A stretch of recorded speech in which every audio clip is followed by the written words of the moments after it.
Close your eyes. Let the heavy weight of the day slide from your shoulders like a discarded cloak. Imagine, if you will, the city of Gdansk in the year 1590. Outside, the Baltic night is a swirling curtain of crystalline frost, a biting, howling wind that scours the cobblestone streets and forces the shutters to rattle against the stone. But that world is a million miles away. You are not there. You are here, inside a sanctuary of dark, fragrant oak, in a parlor where the air is as still as a deep pond. The room is held in the embrace of a massive porcelain tiled stove that reaches toward the shadowed ceiling. It glows with a steady, furnace-like warmth, a gentle pulsing heat that radiates outward, banishing the very concept of winter. It is the kind of heat that seeps into your bones, softening them, lulling your muscles into a state of profound, heavy relaxation. You are safe. You are encased in a cocoon of history and comfort. I sit in the deep, worn leather of an armchair, the kind of chair that knows the shape of a person's spine and invites them to surrender completely. On the desk before me, a single tallow candle burns with a steady golden flame. It does not flicker. It stands watch. Its light plays across the surface of my workbench, where a collection of rough fossilized amber waits. These stones are not merely jewelry. They are fragments of an ancient golden forest, trapped in resin, waiting for someone to reveal the light hidden beneath their cloudy, weathered crust. I take a piece of raw amber, cold to the touch, and press it against a square of damp, soft chamois leather, dusted with a fine, ethereal layer of white chalk. I begin to rub. It is a slow, methodical motion, back and forth, back and forth. The sound is almost hypnotic, a soft, dry friction that repeats in a perfect, lulling cycle. It is a metronome for your breathing. Match it now. Let your breath draw in as the stone moves left, and let it sigh out as the stone moves right. The scent begins to rise then, a delicate, piney perfume that has been locked away for eons. It is the smell of a sun-drenched grove from an age before memory, now released by the warmth of my friction and the heat of this room. It mingles with the sharp, spicy aroma of hot mulled cider sitting in a ceramic mug nearby, cinnamon cloves, and the faint citrus zest of orange. The combination is intoxicating, a lullaby of scents that anchors you firmly to this moment of absolute undisturbed peace. There is nothing else to do. There is nowhere else to be. The world has narrowed down to this small golden circle of light, the rhythm of the polishing, and the heat of the stove. As I move the leather against the stone, the opaque frosted surface begins to vanish, giving way to a clarity that is deep, honeyed, and warm. Beneath the layers of age and dust, the amber is becoming transparent. I can see shadows within it, the delicate frozen wing of an insect, a golden swirl of ancient sap. It is a window into a past so quiet, so serene, that it echoes into your present. You don't need to hold on to your thoughts anymore. They are like the dust I am rubbing away, light, ephemeral, and easily cleared. Let them drift toward the ceiling, lost in the shadows of the rafters, focus only on the sound, the soft squeak hush of the leather, the steady low hum of the stove, the way the golden light catches the edges of the newly polished stone. You are sinking deeper into the leather chair, deeper into the warmth, and deeper into the velvety dark of this Gdansk winter night. Everything is quiet. Everything is still. The night is a long, soft blanket, and you are tucked safely beneath it, waiting for the dreams that wait in the heart of the stone. Stay here in the glow, where the only task is to be still and the only requirement is to let go. As the rhythm continues, the room seems to settle even further into its quietude. The fire within the ceramic stove shifts, a soft settling of embers that sends a low, comfortable creak through the floorboards. It is a house that breathes with me, a living structure that understands the necessity of rest. In the silence between the strokes of the leather, I can hear the distant muffled tolling of a church bell somewhere in the city. but it sounds thin and ethereal, as if it belongs to a dream rather than the waking world. It does not demand attention. It only marks the passage of a time that no longer concerns us. The amber I hold has begun to take on a life of its own. When the tallow candle catches the curve of the polished surface, a spark of pure golden light ignites within the stone. It is as if I have trapped a piece of the sun itself, preserving it from the chill of the Baltic air. Each pass of the ladder is a deliberate act of care, a smoothing of rough edges, a gentle coaxing of beauty from a form that was once jagged and unyielding. It is a meditative process, one that requires no rush. There is no deadline here, no merchant waiting in the cold, no ledger to balance. There is only the ember, the chalk, the leather, and this infinite, peaceful unfolding. I shift my weight in the leather chair, feeling the cool, smooth hide against my shoulders. The chair is a companion, sturdy and reliable, holding me in a posture that is neither too rigid nor too lax. I feel the tension leaving my hands, my arms, and finally my neck. The friction of the leather against my thumb has a secondary effect. It warms the skin, a soothing, repetitive sensation that matches the warmth creeping out from the stove. It is a physical manifestation of peace, a tactile reminder that I am grounded, present, and entirely safe. The scent of the mulled cider grows stronger as the liquid cools slightly in the mug, the steam rising in slower, more languid spirals. The spices, the bite of the clove, the sweetness of the cinnamon, act as a tether, keeping me rooted in the present while my mind drifts into the depths of the ember. I think of the ancient forests that produced this resin, the towering conifers that stood tall against a primordial sky. They live their lives in quiet majesty, just as this room lives its life in quiet domestic duty. We are both merely witnesses to the passage of seasons, finding our own ways to hold on to the warmth. Every time the ladder slides over the stone, a microscopic layer of the past is removed. I wonder as I work, how many hands have held this piece of earth, how many storms have passed over it. It has survived the crushing weight of glaciers, the slow erosion of tides, and the relentless march of centuries, only to end up here on my desk beneath the soft light of a candle. It is a survivor, a witness, and now a source of comfort. It possesses a weight that feels significant, yet it is light enough to be cradled in the palm. Its density is a paradox, much like the peace I feel tonight, substantial yet ethereal. My eyelids feel heavy, weighted down by the sheer comfort of the environment. The flickering light of the candle casts dancing shadows against the wood-paneled walls, creating a hypnotic pattern that invites the mind to drift. I follow the patterns of the grain in the oak, tracing the swirls and knots that have been carved into the very architecture of this room. It is a slow, steady, and inevitable surrender to the night. There is no struggle here, only the soft yielding of one moment to the next. The candle will burn for hours more. The stove will hold its heat until morning. The world outside is frozen, but we are in a state of eternal, glowing autumn, a timeless space where the only thing that matters is the next smooth, silent stroke of the cloth. I breathe in the pine, I breathe out the day, and I am held in the palm of the night.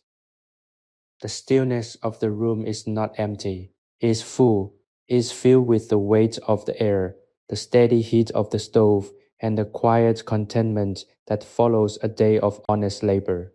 As I reach for a fresh piece of amber, my movements are slow and deliberate, dictated by the rhythm of a heart that has finally slowed to a restful pace. This piece is larger, more irregular than the last. Its surface a chaotic landscape of bumps and hollows. I hold it up to the candlelight, turning it, watching the way the translucent honey gold tones catch the flame. It is a treasure, a gift from the deep currents of the Baltic, and treating it with care is an act of respect for the time it has traveled to reach this desk. I find myself thinking about the concept of time. how it stretches and compresses here in the parlor. Outside, the clock towers of Gdansk march forward with cold mechanical precision, but in here time behaves differently. It stretches out like molten wax. Each second is elongated, savored, and folded into the warmth of the room. When I press the leather to this new, larger stone, the sound is slightly different, a deeper, more resonant friction. It is a new note in our song, a bass tone that grounds the melody. If you are still feeling the remnants of the world's frantic pace, let this new sound replace it. Let the deeper, slower friction be your anchor. I know that life outside those walls can be loud and demanding.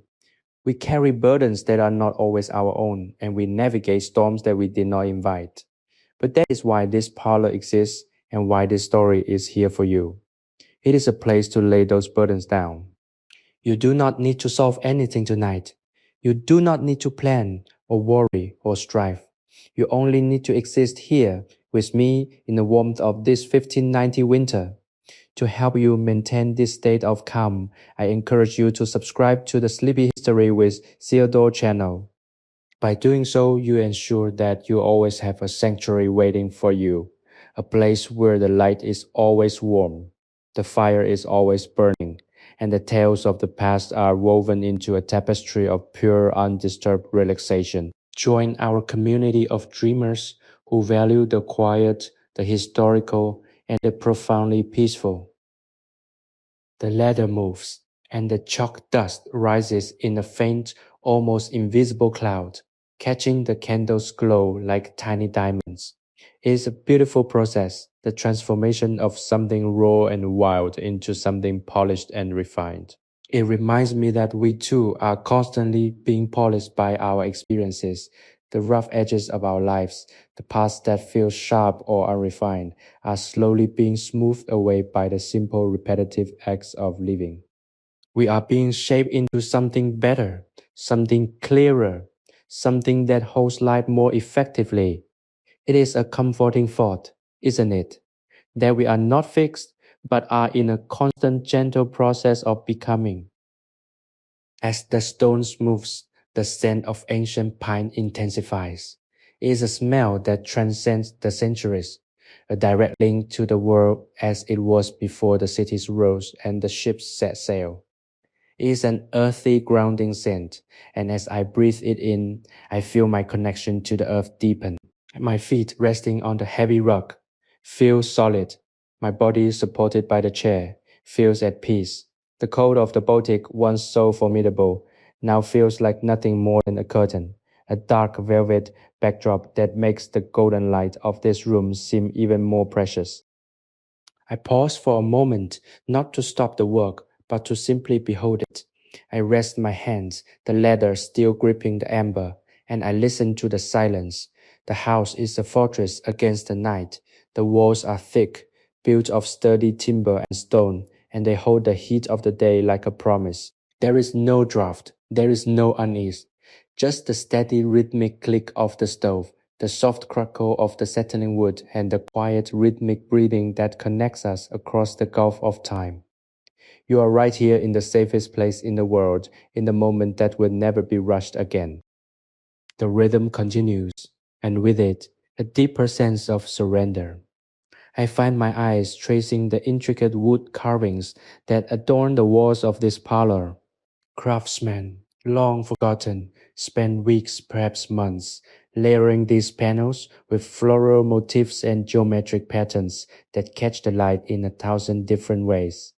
It is a testament to the idea that beauty is worth the effort, that creating something of quality, be it a polished bead or a paneled wall, is a way of honoring the life we are given. As the candle flickers, the shadows move across these carvings, making the flowers seem to bloom and recede in a soft golden gloom. It is easy to get lost in the patterns. I watch the way the light catches the edge of a carved leaf, then slips into the dark crevice beside it. It is a dance of light and dark, an eternal play of opposites that mirror the winter night outside and the warmth inside. I focus on this movement, letting my eyes soften until the shapes blur into a gentle, flowing haze. This is the state where true rest begins, when you stop trying to define the world around you and simply allow it to exist. You find that the world stops trying to define you too. You are free from labels, free from expectations, free from the need to perform. I lift the ember again, feeling the weight shift in my palm. It is warmer now, having absorbed the heat from my skin and the ambient temperature of the room. It feels less like an object and more like a companion. The friction of the chamois is effortless, a natural extension of my own movement. My hands know the path by heart, the circles, the sweeping strokes, the light pressure, the deliberate pause. It is a dance of tactile sensation. The chalky grit of the polish, the velvety resistance of the leather, the smooth growing shine of the resin. Each sensation is a message of comfort, a signal to the nervous system that all is well. The mulled cider is nearly gone, leaving only a drag of sweetness and a lingering warmth at the bottom of the mug. I don't reach to finish it. The scent is enough. It hangs in the air, a nostalgic fragrance that feels like home, even if this home is one you've never visited before. That is the beauty of this place. It is a construct of the imagination, a sanctuary built of words and intent. And it is here for you whenever the world becomes too loud, too bright, or too fast. It is a place that resets the soul. Outside, the wind has picked up.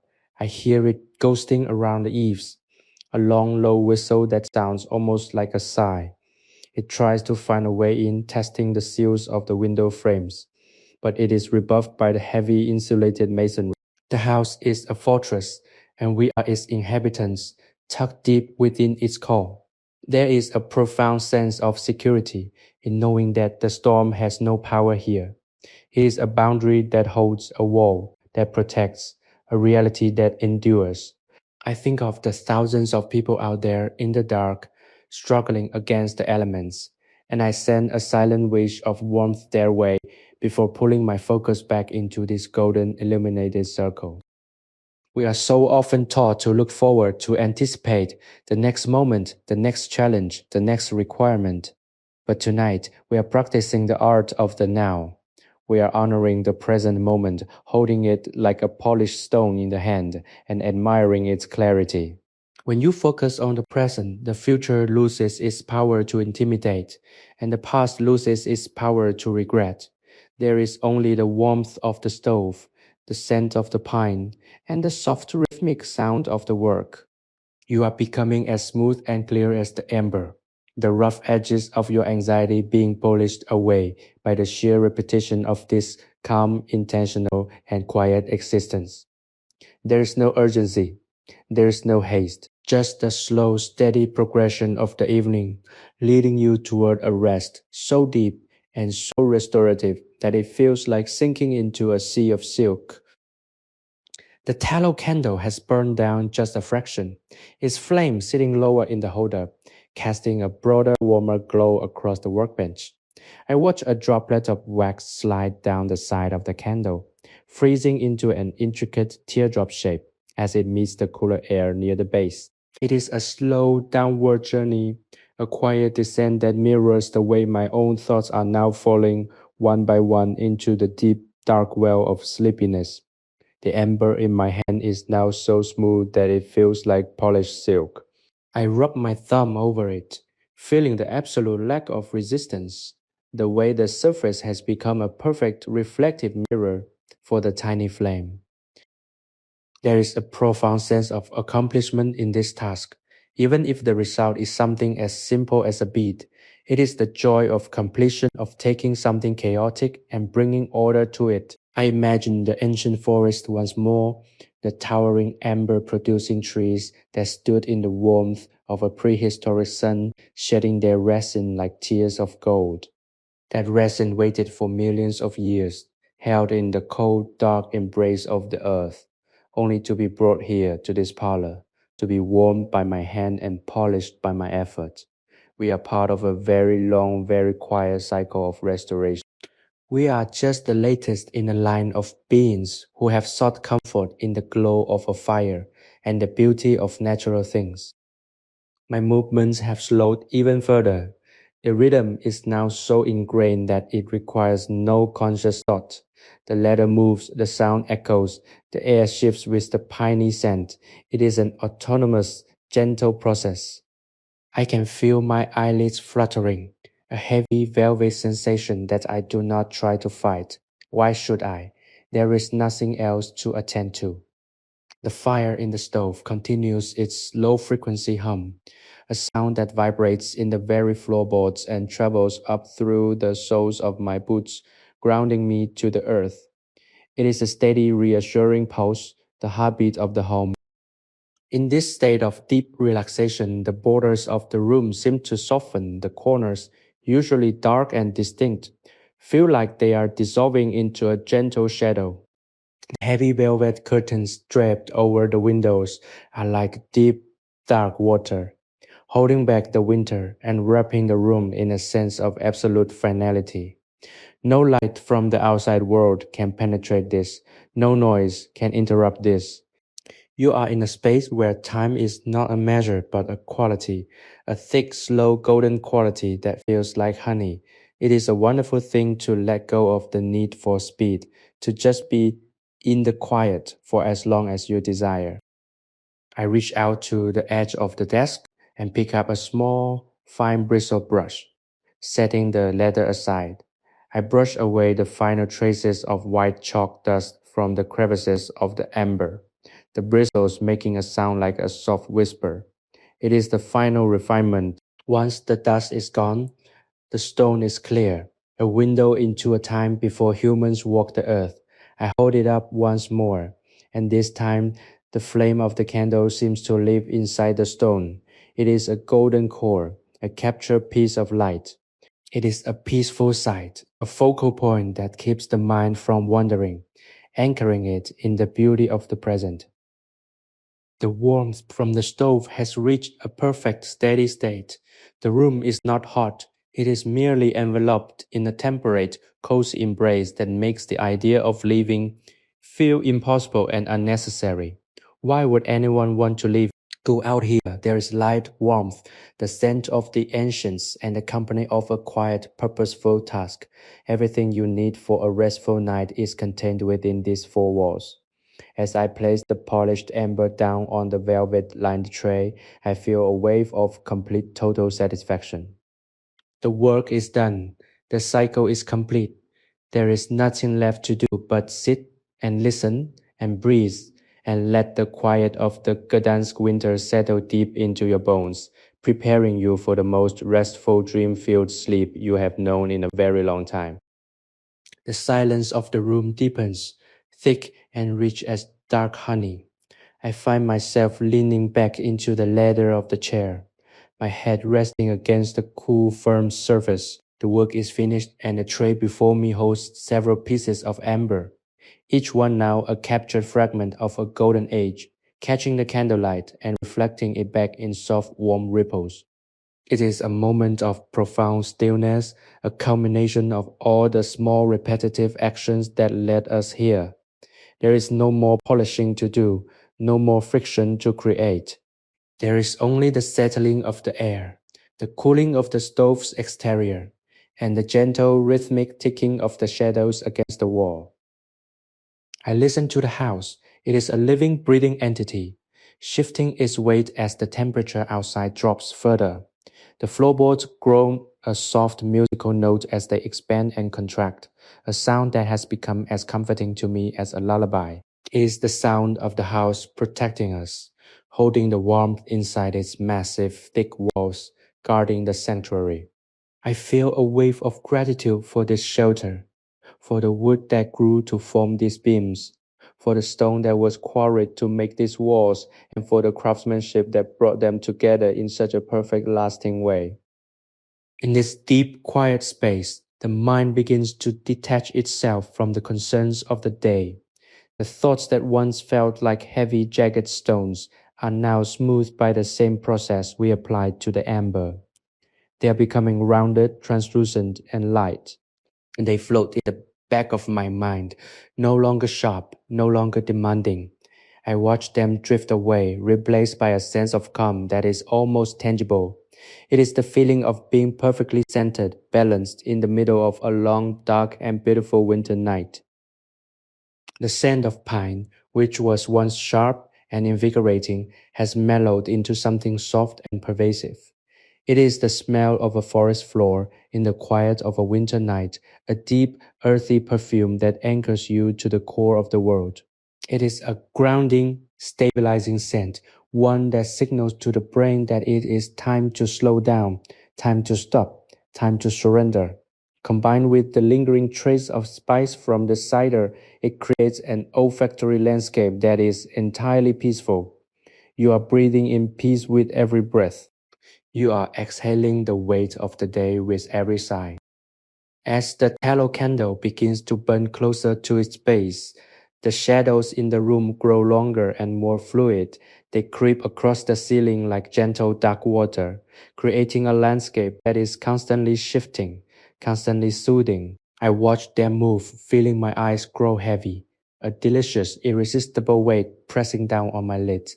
It is the most natural feeling in the world to want to close them, to step away from the visual landscape and retreat into the inner sanctuary of the mind.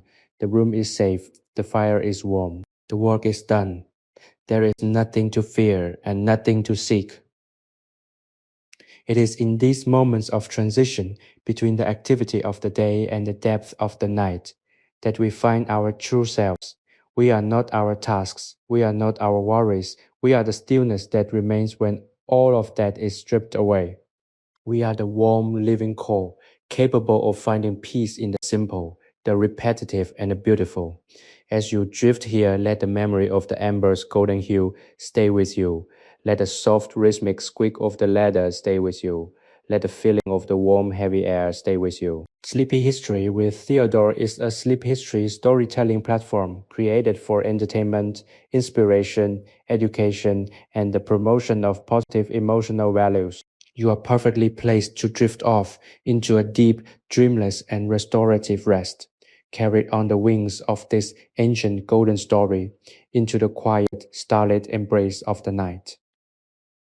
The shadows have now claimed the corners of the room, turning them into soft velvet voids that seem to hold the secrets of the night. I remain in the chair, my body feeling as though it has merged with the leather, a seamless union of comfort and support. The fire in the ceramic stove has settled into a gentle, steady glow, no longer crackling, but radiating a constant, pervasive warmth that feels like a thick, down-filled blanket. It is a quiet, rhythmic heat, a pulse that beats in time with the very foundation of the building. Each breath I take is filled with the residual comfort of this place. The scent of the wood paneling, the lingering hint of cinnamon, and the deep, silent history of the city outside. I think of the streets of Gdansk, now completely surrendered to the frost. The ice must be thick on the canals, turning the flowing water into a solid silent mirror for the stars. The world is frozen, held in stasis, and yet here we are, perfectly insulated, perfectly alive, and perfectly at peace. It is a strange and wonderful contrast, the harsh, unforgiving winter outside, and the soft, glowing sanctuary within.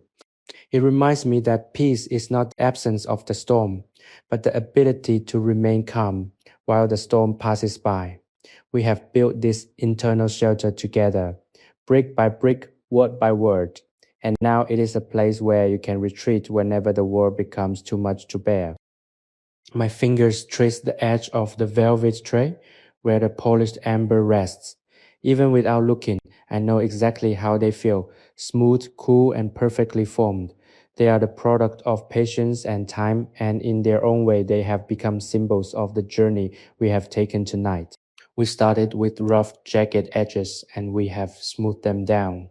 We started with cloudy, opaque surfaces, and we have polished them until they are clear. We have moved from a place of agitation to a place of stillness, from a place of distraction to a place of deep singular focus. This is the power of the slow, the deliberate, and the quiet. I feel a profound sense of lightness. The mental clutter that I brought into this parlor hours ago has simply evaporated, leaving behind a blank, clean slate. It is a wonderful feeling, this mental clarity. It is like waking up after a long, refreshing nap in a room filled with sunlight, even though it is the dead of night. I am grateful for this time, for the space that has been created, and for the simple elemental beauty of the task that brought us together. The amber is no longer just resin. It is a memory, a story, a captured moment of time that now belongs to the quiet of this room. The candle is now quite small, the wick casting a long steady flame that bathes the desktop in a warm amber-toned light. It is enough. It is more than enough. I don't need more light to see. I am content to let the darkness fold in a little closer, to embrace the stillness more fully. Everything is in its place. The tools are neatly set aside. The amber is polished. The fire is tended. The door is locked. We are in the final, deepest stage of our journey, a stage where the only movement is the slow expansion and contraction of the chest, and the only sound is the soft, distant lullaby of the wind that can no longer touch us. As you lean further into this state of rest, feel your limbs growing heavy. Feel the floor beneath you solid and unmoving. A foundation that will hold you through the night. Feel the warmth of the room wrapping around you like an old trusted friend. Let your mind become as still as the canal water under the ice, deep and dark and undisturbed. There is nothing to do now but listen to the quiet, to feel the rhythm of your own heart, and to allow the waves of sleep to wash over you, pulling you gently safely into the velvet expanse of your dreams. You are held by the night, and the night is kind. The darkness outside the window has deepened into a rich obsidian velvet, interrupted only by the faintest glimmer of starlight reflected off the snow-covered rooftops of Gdansk. Within these walls, however, the golden glow remains, constant and unwavering. The tallow candle has reached its final hour, its flame now a small bright needle of light that pulls the focus of the entire room toward the center of the desk. Every shadow in the parlor seems to have retreated to the edges, bowing in deference to this small luminous spark. I find myself mesmerized by it, watching the way it refuses to flicker, standing tall and proud against the encroaching stillness. It is a beacon of human effort, a tiny defiant protest against the vast cold winter night, and it represents the very essence of the comfort we have cultivated here. There is a deep, resonant quality to the silence now. It is no longer just the absence of sound. It is a physical presence, a thick, protective layer that insulates the soul. I am acutely aware of the weight of the air, the way it presses gently against the skin, reminding me that I am part of this space contained within its history and its warmth. The room feels as though it has been breathing in unison with me. The slow, rhythmic expansion of the stove's heat, the subtle, almost imperceptible shift of the timber as it settles, and the steady, pulse-like flicker of the light. It is an environment designed for ultimate surrender, a sanctuary where the outside world has no currency and no authority. I reflect on the journey of the amber once more. It began as a chaotic, jagged piece of matter, torn from the earth, weathered by the tides, and hidden for millennia. Through the simple, repetitive act of friction and the application of chalk and leather, it has been transformed into a gem, a clear, brilliant vessel for light. This transformation is not unlike our own journey through life. We too are polished by the friction of our days, by the joys, the sorrows, the challenges, and the quiet moments of introspection. Each experience, no matter how small, adds a layer to our character, smoothing our edges and increasing our capacity to shine. The process can be difficult, sometimes even uncomfortable, but the end result is a clarity of spirit that can only be achieved through time and persistence. As I sit here, fully enveloped in this atmosphere, I feel a profound sense of gratitude. Gratitude for the history that built this room, for the fire that warms it, and for the opportunity to share this moment of stillness with you. These stories are more than just words. They are bridges between the present and the past, tools for navigating the complexities of the modern world by returning to the simplicity of the human experience. Sleepy History with Theodore combines the power of AI to reimagine fictional historical tales, bringing peace, relaxation, and positive emotional values to our listeners. By immersing yourself in these narratives, you are not just listening, you are participating in a tradition of storytelling that has been used for centuries to soothe the mind, comfort the heart, and prepare the soul for the gentle embrace of sleep. The air in the parlor has grown fragrant with the cooling cider and the lingering sweet piney scent of the polished resin. It is an aroma that belongs to the earth, a deep primal scent that connects us back to the forests of the ancient world. It is the smell of growth, of vitality, and of quiet, persistent life. As I inhale, I feel my chest rising and falling with a slow, languid cadence. I am becoming one with the environment. My thoughts are no longer racing. They are flowing like the slow, dark water of a river beneath a winter moon. Each thought is a ripple that quickly fades, leaving the surface smooth and clear once more. This is the state of grace that I hope you are experiencing right now, a place where you are untethered from the demands of tomorrow and anchored firmly in the peaceful golden reality of the now. It is time to let the final vestiges of wakefulness drift away. The chair is holding you, the room is holding you, and the story is holding you. There is absolutely nothing left to do. The ember is safe in its tray. The fire will hold its warmth until the sun begins to climb over the horizon.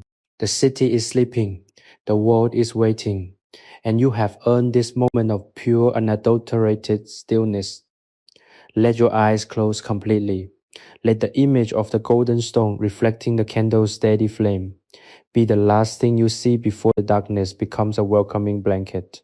You are drifting deeper now, moving into the quiet, starlit corridors of your own mind, where rest is absolute, dreams are sweet, and the peace of the 1590 Gdansk winter follows you into the deepest reaches of your slumber. Sleep. Now, in the knowledge that you are cherished, you are safe, and you are exactly where you need to be. The candle has dwindled to a tiny stubborn spark, yet it refuses to surrender, casting a long golden path across the polished wood of the desk. In this final intimate space of light, everything has become impossibly clear. The room, which once felt large and imposing, now feels like a small handheld treasure box, perfectly sized for a single soul to rest within.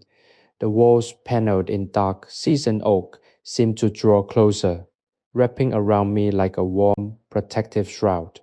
I am cocooned in the essence of 1590 in the heart of a winter night that refuses to be anything but kind. The silence is no longer an absence, but a presence, a soft, velvet weight that settles over my shoulders, pressing down with a gentle, reassuring strength that tells me it is time to stop, time to let go, and time to simply exist. I look at my hands, resting motionless on the desk. They are stained faintly with the dust of the chalk and the scent of the resin, a testament to the work that has defined this evening. They feel heavy, boneless, and wonderfully relaxed.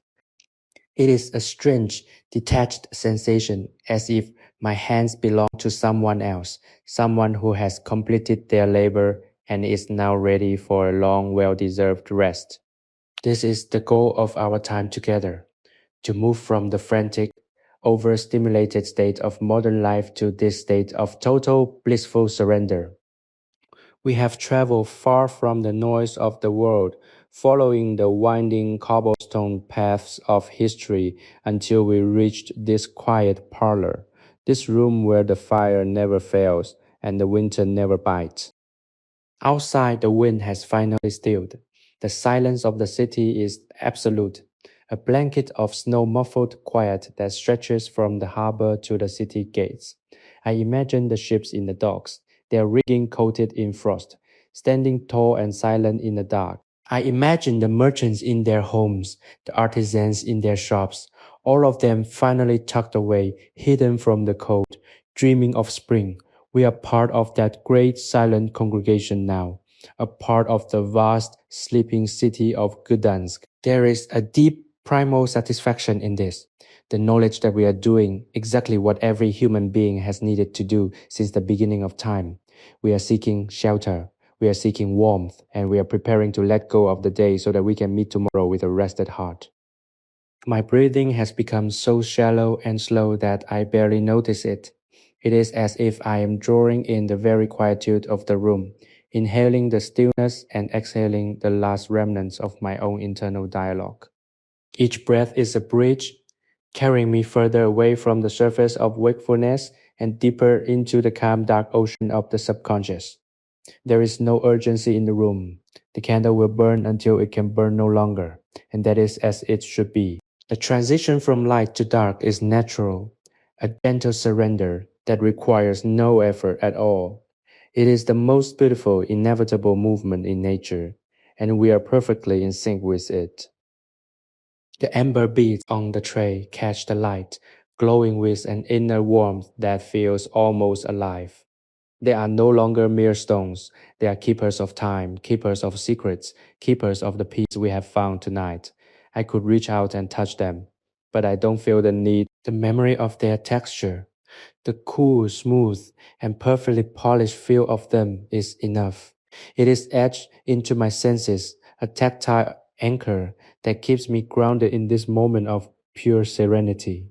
I feel my eyelids drifting down, not with exhaustion, but with a deep, profound sense of contentment. The darkness behind my eyes is welcoming, a soft, velvet space where I can go to dream. Think of the warmth of the stove one last time. Feel it against your back, a steady, pulsing comfort that promises to keep you safe through the coldest hours of the night. Feel the weight of the air, the density of the comfort, the absolute security of the walls that surround us. You are in a place where no harm can find you, where no obligation can reach you. You are in the parlor of a 1590 craftsman, a place where time has stopped and peace is the only language spoken. As the last of the light fades and the room slips into the gentle, dusky embrace of the night, know that you have arrived. You are here, you are quiet, and you are ready. Let the darkness take you now, pull you into its soft, cool center, and carry you away on the slow, rhythmic tide of a night that will never end. Sleep is here, waiting for you with open arms, and the peace of the ages is yours to keep. The final flickering remnant of the tallow candle gives one last, valiant pulse of light before the room settles into the soft, comforting embrace of total shadow. It is not a dark that feels cold or isolating, but rather a warm, velvet darkness, the kind of darkness that wraps around you like a heavy wool-lined cloak. In this transition, I feel my awareness narrowing until it exists only within the immediate circle of my own body and the immense radiating comfort of the ceramic stove. The heat is still there, a living presence in the corner of the room, keeping the chill of 1590 at bay. I can hear the wood of the floorboards expanding slightly, a slow, gentle creak that sounds like a weary traveler letting out a long, contented breath. It is the sound of the house itself settling down for the night, and it acts as the final lullaby echoing in the quiet chambers of my mind. Everything I have been doing, the polishing of the amber, the tending of the candle, the savoring of the cider, has been a way to strip away the distractions of the world until only the essential remained. And now, in the dark, I have reached that essence. It is a state of absolute profound equilibrium. There is nothing left to polish, nothing left to refine. The amber lies on its tray, a collection of tiny captured stars that I can see even with my eyes closed, glowing with the memory of the light I was just admiring. They are my anchors, small tokens of a task well done, small reminders that there is beauty to be found even in the most hardened, ancient things if one only takes the time to look, to feel, and to breathe. My body has become a thing of weightless comfort. Every muscle, from the tension in my jaw to the ache in my heels, has surrendered its grip. It is a slow, methodical release, a cascading wave of relaxation that starts at the crown of my head and travels all the way to my toes, leaving only a sense of heavy, pleasant stillness in its wake. I'm not lying in the bed yet, but the chair has become a bed in its own right, a cradle of worn soft leather that supports me perfectly. I don't feel the need to move. To move would be to break the spell, and the spell is too precious, too necessary to disturb. I find my thoughts wandering back to the concept of the forest that once held these stones. I imagine the ancient trees, their sap weeping into the earth, preserving the life of insects and leaves, holding on to the golden energy of the sun. They were part of a world that understood the value of endurance. They stood through centuries, indifferent to the passing of time, existing in a state of perpetual quiet becoming. Tonight I have been a part of that same existence. I have stood still. I have let the hours pass over me without fighting them. I have become a vessel for the stillness of the Gdansk winter, and in doing so, I have found a place where I too can endure, where I can be preserved in a state of calm that will last long after the sun rises. The silence is so complete now that I can hear the faint, muffled heartbeat of the city, a very distant rhythmic vibration that might be the sea against the harbor wall or the wind through the high stone archways. It is a steady, reassuring sound, a reminder that even when the world seems to have stopped, it is still turning, still humming, still living a life of its own. But that life is outside and I am inside. I am in the sanctuary. I am in the warm, wood-paneled heart of the home, a place of peace that I have built with the tools of my own mind. There is no one who can reach me here. There is no demand that can be met here. There is only the quiet. If you find yourself still lingering on the edges of thought, let this be your permission to fully let go. Let the images of the parlor, the golden amber, the glowing stove, the shadow panels dissolve into the dark behind your eyes. You have finished the work. You have fulfilled your duty for the day. You are allowed to be empty of thought, to be full of rest. Let the rhythm of the room become the rhythm of your sleep. Let the darkness be your blanket, and let the peace of this 1590 night be the bridge that carries you into the most restorative slumber you have ever known. You are doing so well, you are so very, very still, and in this stillness you are finally truly whole. The darkness of the parlor is now absolute, yet it is a warm, enveloping darkness that feels like a soft, heavy velvet curtain drawn tight against the outside world. I'm still utterly and completely, and the sensation of being tucked into this 1590 sanctuary is profoundly grounding. The air cooled slightly as the fire in the ceramic stove has moved from a fierce heat to a steady, glowing coal-like warmth.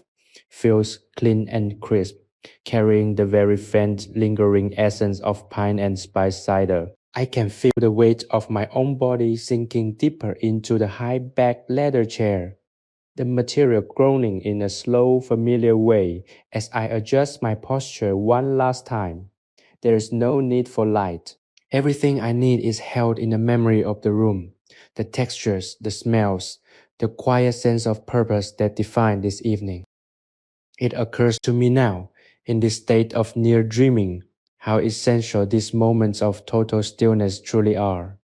We spend so much of our lives moving, striving, and reacting to the external forces that pull at us from every direction. We are like the ships in the Gdansk harbor, constantly buffeted by the currents, forever in motion, forever looking toward the next horizon. But to sit just once in a while, in a place where the anchors are firmly set, is to remind ourselves that we have a center. We have a place within us that is always calm, always warm, and always waiting for us to return. If you have found that place tonight, I invite you to make it your own. If you have enjoyed this journey through the quiet history of a winter night, please consider sharing this experience with others or subscribing to Sleepy History with Theodore so that you can always find your way back to this sanctuary when the noise of the world becomes too loud. Your support helps us continue to build these peaceful havens for those who need a moment of rest. The silence in the room has a texture now. It feels thick and supportive, as if it were holding me up. I think of the amber beads I was polishing, and I can almost see them in my mind's eye, glowing in the darkness like tiny trapped suns. They have been transformed from rough, forgotten stones into something radiant and smooth. It is a metaphor for the work we have done together tonight. The rough edges of the day, the anxieties, the tasks left undone, the worries about tomorrow have been smoothed away by the simple repetitive act of listening to the story. We have polished our own minds until they reflect the same calm, golden clarity as the stones on the desk. There is no friction left, no heat, no pressure, just the smooth, cool certainty of the night. I find myself focusing on my breathing, not as a task, but as a gentle, automatic movement. Each inhalation is a slow draw of the room's peace. Each exhalation is a release of whatever was still clinging to my spirit. It is a cycle that mirrors the movement of the tides, the rising and falling of the Baltic Sea, the breathing of the earth itself. I am a small part of a vast, quiet machine, and there is no reason for me to fight against it. I'm in the right place, at the right time, doing the only thing that matters, resting. The house around me is a fortress of peace, and every timber, every stone, every bit of mortar has been crafted to keep this space safe from the intrusions of the night. The feeling of sleep is now like a tide coming in, gentle and irresistible. It starts at my feet, a tingling warmth that moves up through my legs, relaxing every muscle, softening every joint. It moves into my torso, slowing my heart rate, deepening my breath. It settles into my shoulders, washing away the tension of the day, and finally it rises to my head, smoothing the lines on my brow and closing my eyes with a happy, sweet finality. I'm ready. The journey is complete. The parlor is locked. The fire is banked. And the rest of the world is fading away into the soft, starry background of a dream. As you drift now, let the last traces of the world dissolve. You are not a merchant. You're not a traveler. You're not a soul weighed down by the future. You are just a presence in the dark, a consciousness at peace in the warmth of a 1590 winter. Let the image of the golden amber, the smell of the pine, and the sound of the silent, snow-covered city be your final thoughts. They will guide you into the deepest, most restorative sleep you have ever known. Trust in the quiet, trust in the dark, trust in the peace that you have cultivated here. Sleep now, knowing that everything is as it should be, and that you are drifting toward a dawn that will feel as fresh and new as a polished stone. The stillness in the parlor has deepened into something almost sacred, a silence so profound that it seems to vibrate with the energy of all the quiet nights that have come before it. I am still resting in the deep leather chair, a silent witness to the slow, steady cooling of the room. The air feels heavy with the scent of long ago resins and the lingering sweet spice of the evening's labor. It is a comforting, familiar scent, one that anchors me to this specific moment in time, a moment that feels suspended between the end of the day and the beginning of a deep dream-filled slumber. There is no urgency to get up, no reason to break the seal of this peace. The world outside, with all its demands, its cold, and its confusion, is a distant thought, a memory that has no place in this sanctuary of wood and stone. I find that my mind has ceased its wandering. It no longer searches for new thoughts or worries, but instead rests on the surface of the quiet, like a leaf floating on a perfectly still pond. I can feel the slow, rhythmic thrum of the house, a subtle vibration that comes from the heavy beams and the thick, insulated walls. It is the house itself holding its breath, guarding the warmth, and ensuring that nothing from the harsh Baltic winter can penetrate our enclave. I feel a wave of deep, abiding gratitude for this protection. It is a rare thing in any century to feel this completely safe, this completely sheltered. It is a gift of the architecture, of the fire, and of the intentional quiet we have cultivated over the last few hours. My eyes remain closed, and in the darkness I begin to see colors, not bright, jarring colors, but soft, muted shades of gold, amber, and deep velvet brown. They are the colors of the room, the colors of the polished stone, the colors of the glowing dying coals in the ceramic stove. They drift across my field of vision, gentle and slow, like clouds moving across a moonlit sky. I watch them, letting them lead me deeper into the state of surrender. There is no need for logic or structure here. There is only the feeling, the sensation of being held, the sensation of being at home in the dark. It is a place where I can truly let go of all my armor, all my defenses, and simply be just as I am, with nothing to prove and nothing to do. The sense of time has completely dissolved. Whether it has been hours or minutes since I stopped working seems entirely irrelevant. Time is not a straight line here.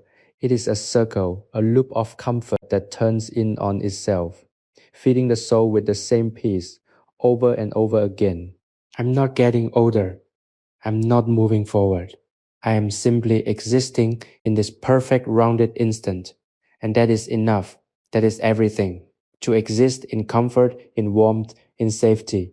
What more could one ask for? I feel my heart rate slowing to match the pace of the room, a steady rhythmic cadence that is as natural as the turning of the tides. I am perfectly in tune with the world around me, and the world is perfectly at peace with me. I think of the amber once more, not as a finished product, but as a journey.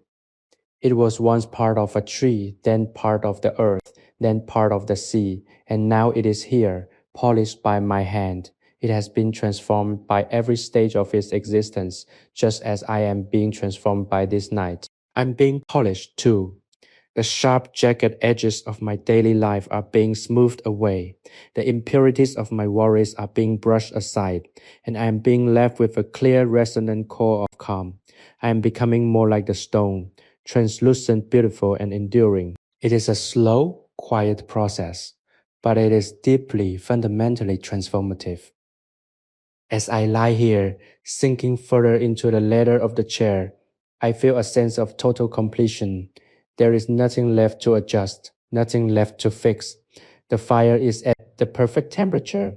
The room is at the perfect level of quiet, and I am at the perfect level of readiness for sleep. You too are at that point. You have followed this path to the very end, and now you have arrived at the threshold of the deep velvety rest that awaits you.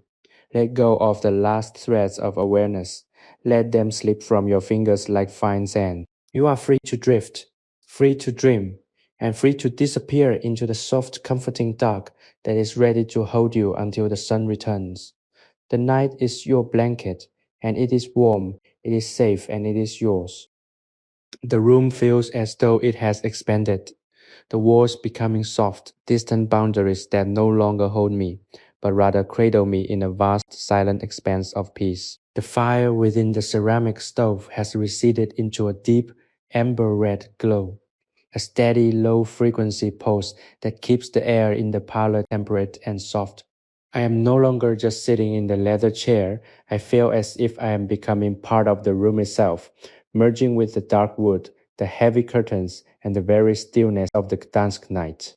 There is a sense of profound weightlessness, as if the physical world has lost its density, leaving me to float in a sea of calm that stretches on for miles in every direction. The cold, crisp air of the Baltic outside is a reality I no longer need to acknowledge. It is a ghost of a concept, a memory of a harsh world that cannot touch this sanctuary. I find my consciousness drifting through the history of this space, imagining the generations who have stood where I am standing, who have sat where I am sitting. How many winters has this parlor seen? How many nights of snow and ice have been vanquished by the heat of this very stove? It is a comforting thought to be part of a lineage of people who understood the importance of creating a space for quiet, for warmth, and for the restoration of the soul. We are all connected in this across the centuries by the simple human need to find a place where we can lay down our burdens. Tonight, this parlor is our shared heritage, a gift of history that we are using to carve out a moment of absolute, undisturbed rest. The walls feel like they are humming with the residual energy of all that peace, a low, constant vibration that is easy to sink into, easy to trust. The scent of the resin, now faint and sweet, acts as a thread that guides me further into the labyrinth of relaxation. It is a golden, honeyed smell that seems to coat the senses, softening the sharp edges of my consciousness and inviting me to let go of the need for definition. I don't need to name what I'm feeling or where I'm going. I only need to experience the sensation of the descent. It is a slow downward spiral into the center of myself where everything is quiet, everything is clear, and everything is right. The darkness is not a void. It is a space full of potential, a canvas upon which the mind can paint its own dreams, its own visions of light, and its own stories of rest. I am safe here, in this dark, and there is nowhere else I would rather be. Every breath I take is lighter than the last, a gentle inhalation of the stillness and a soft sighing release of the day's lingering energy. My heart, once a frantic drummer in the chaos of the city, is now a slow, steady clock, marking time in a way that feels intentional and calm. There is a beautiful hypnotic rhythm to the night, the way the house settles, the way the air moves, the way the shadows shift in the corners. It is a lullaby written by time and space, and I am finally truly listening to it. I have let go of the oars, and the current of the evening is carrying me safely toward the shore of sleep. There is no resistance left, no desire to steer, no effort to be made. Just the flow, the soft, dark flow of the night, and the peace that lives at its heart. The amber beads in their tray are now just a memory, but they are a vivid one. I can see them in my mind, their golden surfaces reflecting the glow of a fire that is now just an amber heart of warmth. They are resting too, waiting for the morning light to reveal their beauty once again. Everything is in its place. Everything is balanced, and everything is waiting for the dawn. I feel a sense of profound quiet joy in this order, in this perfect simple alignment of my life with the life of the house. We are all waiting, all resting, all breathing together in the dark. It is a beautiful state of being, one that I could dwell in for an eternity without tiring of it. If you are still with me, if you are still feeling the pull of the day's responsibilities, I invite you to let them fall away. Now, you have done enough. You have been enough. The world will be there in the morning, ready to be met by a version of you that is rested, restored, and clear. But for now, you are allowed to disappear. You are allowed to be a ghost in the parlor, a dreamer in the dark, a soul that has finally found the harbor. Let the silence be your pillow. Let the darkness be your blanket. Let the rhythm of this 1590 nights be the only pulse you follow. You are drifting now, further and further away from the surface, down into the deep still waters of your own soul, where the only thing that exists is the peace you have earned and the rest you so richly deserve. The room has entered a state of perfect crystalline stillness, the kind of quiet that feels as though it were carved from the very air itself. The hearth has deepened its glow, casting a soft, diffuse light that barely illuminates the floorboard, leaving the ceiling and the corners of the parlor to dissolve into the comforting depths of the night. I am entirely consumed by the sensation of being here, of the heavy leather chair pressing against my back, of the solid, unwavering floor beneath my feet, and of the thick, protective walls that stand between me and the vast frozen expanse of the Gdansk winter. It is a feeling of absolute, unbreakable security. The world outside has been rendered silent by the snow, and inside we have cultivated a silence of our own, a layer of calm that acts as a buffer against everything that was or will be or could ever be. I feel as though I am at the very center of the universe, a point of total stillness from which all things are ordered, balanced, and at rest. I find that my thoughts have lost their ability to form words, replaced instead by soft sensory impressions. I am aware of the smell of aged oak, a scent that speaks of decades of life and the endurance of timber against the elements. I am aware of the faint remaining warmth of the cider, a sweetness that lingers on the tongue and in the mind, a gentle reminder of the simple physical pleasures that keep us grounded in our humanity. These are not thoughts in the traditional sense, they are anchors, tactile realities that bind me to this place of peace. My mind is no longer working to construct narratives or solve problems. It is simply observing, absorbing, and experiencing the quiet, unfolding texture of the moment. It is a relief so profound that it feels almost like a physical release, as if a weight I hadn't realized I was carrying has finally been set down. The rhythm of the house is now the only reality. The slight, almost imperceptible shift of the floorboards, the settling of the heavy drapes, the way the air holds the heat. It is a language I have finally learned to speak. It is a slow, patient, and unwavering language. It speaks of survival, of comfort, and of the inherent goodness of a day completed. I feel as if I'm being cradled by the very structure of the room, held in a space that was designed for exactly this purpose, to allow a person to come in from the cold, to shut the door on the world, and to find a place within where everything is already peaceful. It is a transformative experience, one that shifts the perspective from the outside in, from the public to the private, from the noise to the silence. I imagine the thousands of people who are sleeping in this city tonight, each of them in their own sanctuary, each of them wrapped in their own dreams. There is a great collective sigh of humanity at this hour, a turning away from the light of the day toward the dark, creative potential of the night. I feel a quiet, silent camaraderie with them, even from behind these walls. We are all engaged in the same fundamental act. We are resetting, we are recovering, we are preparing our spirits for the challenge of the morning. But in this moment, we are also just resting, we are just breathing, we are just being. And that is enough to connect us all, a thread of common experience that stretches through the dark, through the frost, and through the centuries, binding us in the shared human necessity of sleep. My body has reached a state of deep vegetative relaxation. There is no tension in my hands, which lie open and empty in my lap. There is no tension in my neck, which is supported by the high back of the chair. My legs are stretched out, feeling the cool air of the room against my shins, a sensation that is oddly refreshing, a reminder of the contrast between the warmth I am feeling and the cold I am sheltered from.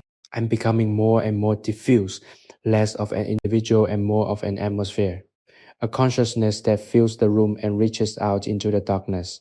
It is a beautiful expansion, a feeling of letting go of the ego and the identity, leaving behind only the simple persistent pulse of life. Stay here with me, in this expanded, quiet space. Let the last edges of your own self-definition drift away.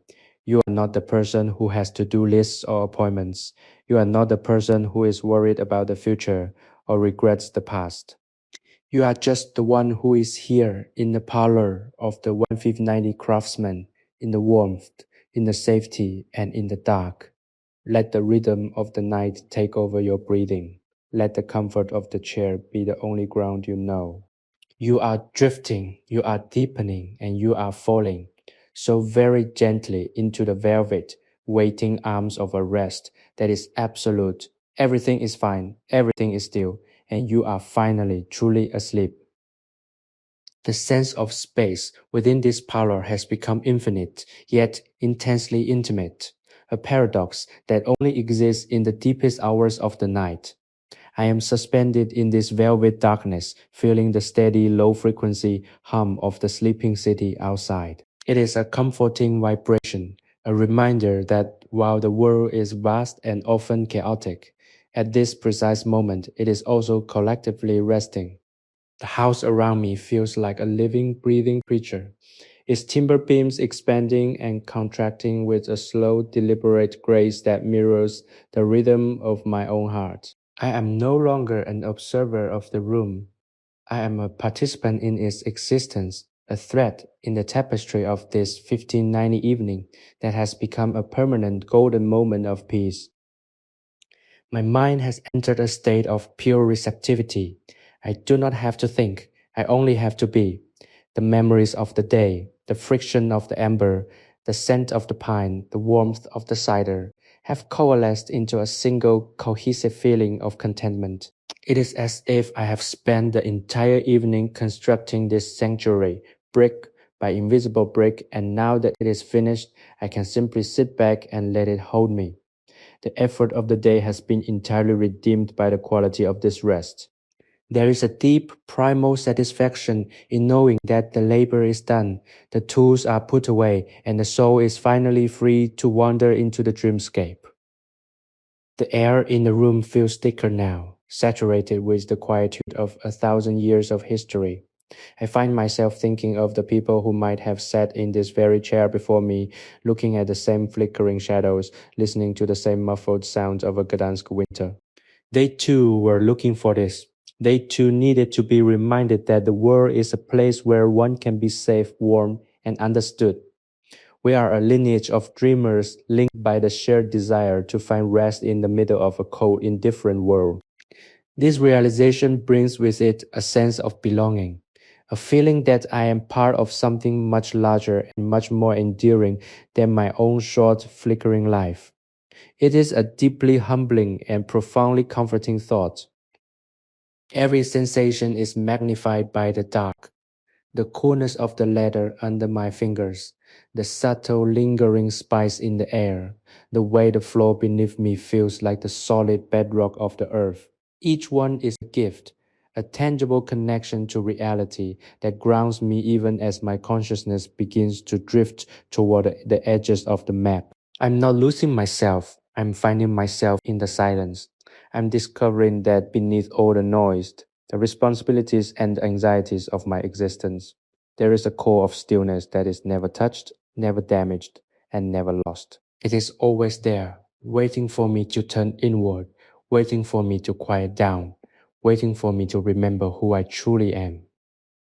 I feel my breathing becoming so soft that it barely disturbs the air.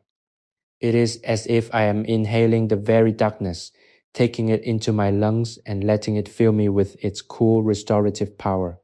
There is no resistance, no friction, no hurry. The night is a long, slow tide, and I am a piece of driftwood being carried out to sea, not to be lost but to be cradled, to be softened and to be made part of the vast, quiet deep. The idea of waking up feels like a distant, irrelevant concern. All that matters is the present, the weight of the dark, and the promise of a dream that is waiting just beyond the threshold of awareness. If you have reached this point with me, then you have arrived at the final sanctuary. You have traveled through the history of the evening, through the labor of the craft, and through the cooling of the room, and you are now ready to cross over into the realm of the truly still. You are completely safe. The world is tucked away behind layers of oak and stone, and there is no power that can disturb you here. Let the last remnants of your wakefulness be like the final fading glow of the embers in the stove, soft, warm, and destined for the rest of the dark. Your mind is a blank, beautiful page, ready for the gentle ink of dreams. Sleep now in the quiet, in the warmth, and in the absolute peace of the 1590 night, knowing that you are cherished, you are held, and you are finally, completely at rest. The velvet darkness of the room has become a sanctuary so deep and absolute that I feel as though I am floating within the very marrow of the night itself. Every sense is tuned into the microscopic shifts of the environment, the faint rhythmic contraction of the rafters as they hold the weight of the winter, the subtle lingering scent of pine and chalk that clings to the air, and the deep, pulsing heat radiating from the cooling tiles of the great ceramic stove. It is a symphony of stillness, a masterpiece of quietude that has been carefully constructed throughout this long unfolding evening. I find myself mesmerized by the sheer, unyielding quality of the silence. It is no longer something to be endured or navigated, but something to be inhabited. I am a part of this silence, a drop of water in an ocean of calm, perfectly still, perfectly content, and perfectly anchored in this moment of timeless existence. My awareness of my own physical form is shifting. My limbs, once heavy and distinct, now feel as though they are dissolving, blending into the soft, worn leather of the chair, which in turn feels as though it is growing out of the very floorboards of the parlor. I am no longer a separate entity, a visitor in this 1590 sanctuary. I have become the sanctuary. I am the warmth. I am the wood. I am the shadow. And I am the quiet. This is the ultimate goal of our journey tonight, to shed the ego, to let go of the rigid boundaries of the self, and to simply exist as a part of the serene, unfolding beauty of the universe. It is a liberation that is as soft as a falling leaf and as powerful as the turning of the tides. I think of the ember again, not as a finished gem, but as a seed of light that I have been nurturing. It is resting there in the dark, a small, cold, but infinitely precious object, waiting for the morning to show it off once more. But for now, it is enough that it exists, and that I have had the privilege of smoothing its path. Everything in this room has been attended to. Everything has been honored. There is no debt left to pay, no duty left to perform. The merchant's parlor is in order. The Gdansk winter is held at bay, and my spirit is ready to take the final necessary step into the abyss of sleep. It is not an abyss of fear, but an abyss of restoration, a deep, nourishing well from which I can drink my fill of peace and wake up truly, vibrantly alive. The rhythm of the night is now my only guide. I follow the slow, deep inhale of the air through the room's vents and the soft, almost silent exhale of the house as it settles deeper into the frozen earth.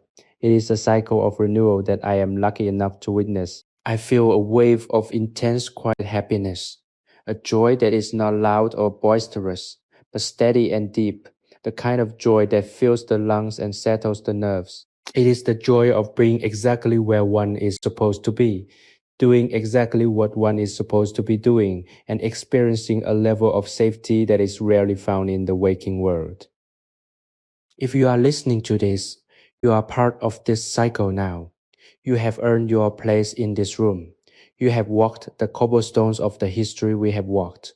You have felt the warmth of the stove, and you have experienced the gentle polishing friction of the day's end. Your rough edges are gone. Your clarity is restored. Your mind is quiet. You are ready to let the world of form, of color, of sound, and of movement fade into the soft gray twilight of the borderlands between wakefulness and dream. Let yourself fall. There's nothing to catch you, because there's nothing to fall from. You are already safe. You are already cradled, and you are already in the center of the peace. Surrender to the dark. It is not an enemy, but a friend, the oldest and most faithful friend you will ever have. It has been there since the beginning, and it will be there at the end, a vast open space that promises nothing but rest and nothing but the truth. As you drift down, let the image of the golden stone, the smell of the resin, and the feeling of the heavy protective walls be the final comforting impressions of your waking mind. You are entering the dream realm, a place where you can be anything, go anywhere, and know everything, all while your body remains safe, warm, and deeply at peace in the heart of this ancient, quiet night. Sleep now, and let the rest be yours. The parlor is now a vessel of pure, distilled tranquility, and I am its silent passenger. As the last remnants of the day's energy dissipate into the cool, still air, I feel a sense of profound union with the very foundations of this house. The heavy, dark-stained oak beams above me seem to hold the weight of the night with a silent, stoic patience, creating a cocoon that shields me from the vast, star-swept emptiness of the Baltic winter. I can feel the temperature in the room stabilizing into a perfect uniform warmth. A cozy, temperate microclimate that feels like a soft, invisible blanket draped over my shoulders. Every element of this sanctuary, from the ornate glazed tiles of the towering ceramic stove to the deep worn indentations in the leather armchair, is working in concert to keep the world at bay. It is a masterpiece of domestic engineering, a physical manifestation of the need for refuge, and I am the fortunate inhabitant of this serene, suspended moment. My consciousness feels as though it is expanding, drifting past the walls and into the silent snow-covered streets of Gdansk. I imagine the city as it must be now, a ghost town of frozen canals and shadowed alleys, every door locked against the cold, every hearth fire banked for the night. There is a strange melancholy beauty in the thought of all those thousands of lives being tucked away in sleep, a vast collective turning inward that defines the winter soul. I am part of that cycle, an essential quiet gear in the machinery of the night, and there is a deep, resonant peace in knowing that my only purpose right now is to exist in this state of gentle restorative stillness. I'm not struggling, I'm not achieving, I'm not becoming, I'm simply being, and that is a triumph of the highest order. I find myself focusing on the sounds that remain, the almost imperceptible thrum of the dying fire, the slow rhythmic settling of the floorboards, and the soft steady cadence of my own slow motion breathing. These are the sounds of safety. They are the sounds of a life that has been built with care and sustained with intent. I have spent hours focusing on the meticulous, repetitive task of polishing the ember, and I see now that the true purpose of that labor was not the stone itself, but the stillness that the labor allowed me to enter. The polishing was merely the key, a way to unlock the door to this room of quiet. Now that the door is open, I do not need the key anymore. I can simply walk into the heart of the piece, leave the door behind, and lose myself in the vast open fields of the subconscious. The darkness behind my eyes is no longer a void. It is a canvas, a space where the day's experiences are being processed, refined, and woven into the soft fabric of dreams. I see flashes of gold, the color of the ember as it caught the candle's final rays, and I see shades of deep, rich brown, the color of the oak and the leather. These colors drift like autumn leaves on a quiet, still lake, beautiful and transient markers of a world I am leaving behind in favor of something much deeper and more mysterious. It is a welcome transition. The world of form is demanding, but the world of dream is generous, and it is here, in the boundary between the two, that I feel most at home. I am at peace with the shadows, I am at peace with the cooling air, and I am at peace with the encroaching velvet weight of sleep. Every muscle in my body has reached its final resting point. My hands are heavy, lying like discarded tools on the arms of the chair. My feet are solid, grounded on the thick, rug-covered floor. My heart is a steady, slow drum in the chest, a metronome for the night. I feel as though I'm sinking into the leather, becoming part of the furniture, part of the room, part of the history of this place. It is a feeling of total, complete surrender, a letting go of the self that feels like flying. There is no fear in this, only a sense of rightness, a confirmation that I am exactly where I should be, doing exactly what I have been designed to do, rest. Stay with me in this final stretch of the night. There is nothing left to do. The fire is waiting for the morning, the ember is waiting to be found, and your mind is waiting to be released. Let the weight of your eyelids be the anchor that holds you to this calm. Let the sound of your own quiet, steady breath be the only signal you follow. You are drifting further away from the surface of the world, down into the cool, refreshing depths of the night, where you will find the rest you have been searching for all day long. You are safe, you are warm, and you are held by the peace that passes all understanding. Let go, drift, sleep. The parlor has become a capsule of absolute stillness, a point of equilibrium suspended in the heart of the Gdansk winter. I am nestled so deeply into the worn leather of the armchair that the boundary between my own body and the furniture has all but vanished. The air is cool now, yet not cold. It is the refreshing, crisp coolness of a room that has been sealed away from the frost, preserving a quiet, temperate sanctity. The scent of pine resin has faded into a delicate, ghost-like trace that only heightens the sense of peace, a whisper of the ancient forest that once stood where this city now sleeps. I feel a profound sense of detachment from the world of form. The wood of the desk, the iron hinges of the shutters, the stone of the floor, they are all fading into the background, leaving behind only the pure felt reality of existence. This journey we have taken has brought us to this threshold of deep, restorative silence.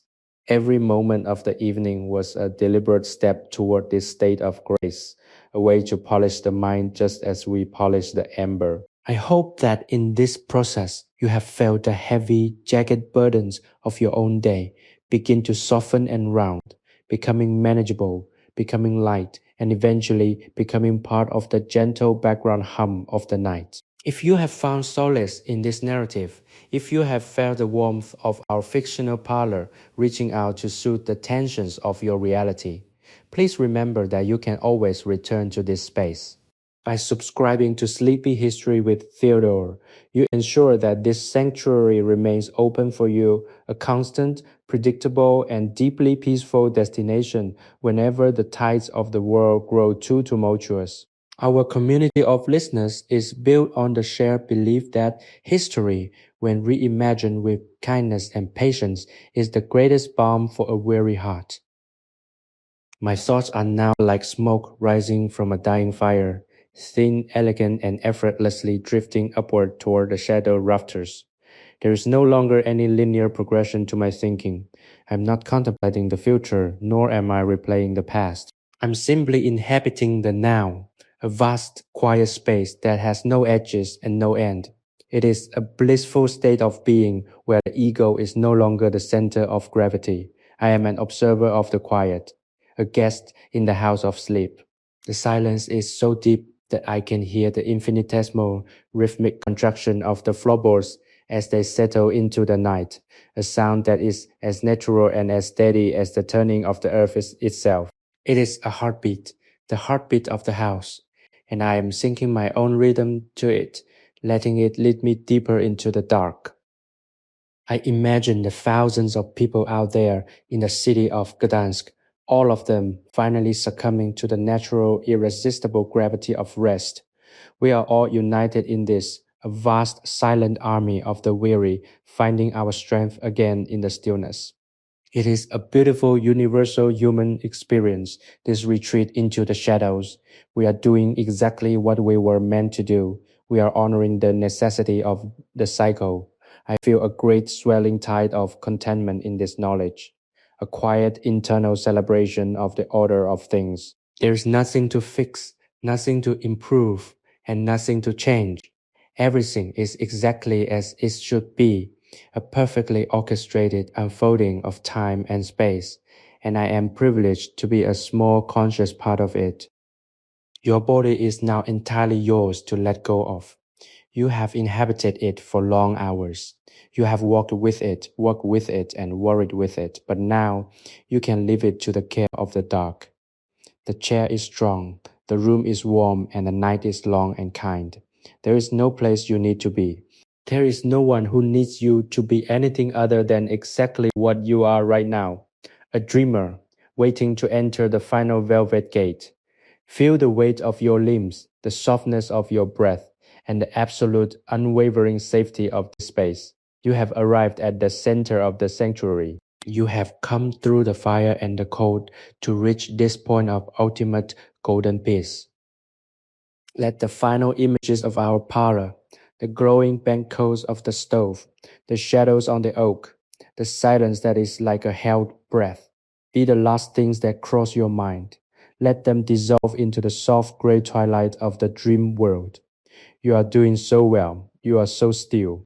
You are so perfectly prepared for the journey that lies ahead, a journey into the deepest, most quiet, and most restorative sleep of your life. Sleep now in the knowledge that you are whole, you are centered, and you are held by the peace of the ages. Sleep, knowing that when you wake, the world will be new, the light will be fresh, and you will be ready to begin again. The parlor has settled into a state of profound, immutable stillness, a silence so complete that it feels like the foundation of the world itself. I'm sitting perfectly motionless, my awareness having drifted from the physical sensations of my body into the vast calm space of the room.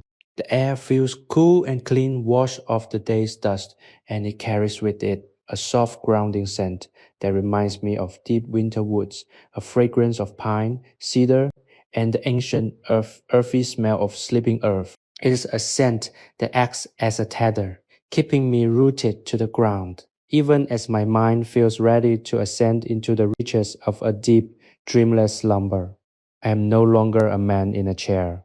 I am an observer of the night, a silent participant in the slow, rhythmic heartbeat of this 1590 winter house. The shadows around me are soft and fluid, shifting slightly with the dying embers of the ceramic stove, and they seem to be whispering a lullaby of long forgotten peace. I think of the ember once again, now resting in its tray on the desk. Even in the near total darkness, I can feel its presence, a collection of small solidified memories of the sun. It is a powerful thought to realize that everything in this room has been gathered, crafted, and placed here with intent. We have moved through the evening with purpose, and that purpose was always to arrive at this, the final deepest point of the night. There is an immense quiet satisfaction in knowing that the task is finished. The work, as simple as it was, has served its function as a bridge, a way to transport us from the noise of the day into the silence of the night. And now that we have crossed that bridge, we can leave it behind, resting on the other side, and simply exist in the peace that we have found. The house around me is a fortress of warmth. I can hear the occasional faint creak of the roof beams as they adjust to the frigid air outside, a sound that is as comforting to me as a ticking clock. It is the sound of the house protecting its own, a silent guardian that allows us to sleep without fear. I feel a wave of gratitude for these walls, for this shelter, and for the simple elemental comfort of a home that knows its purpose. It is a privilege to be here, to be shielded from the biting Baltic winds, and to be allowed to drift into the quiet dark without a single worry. The world is large and indifferent, but this parlor is small, kind, and entirely mine, a private space where I can truly let go of the burden of my own identity. My thoughts are now like a river that has finally reached the sea, wide, calm, and effortlessly moving toward the horizon.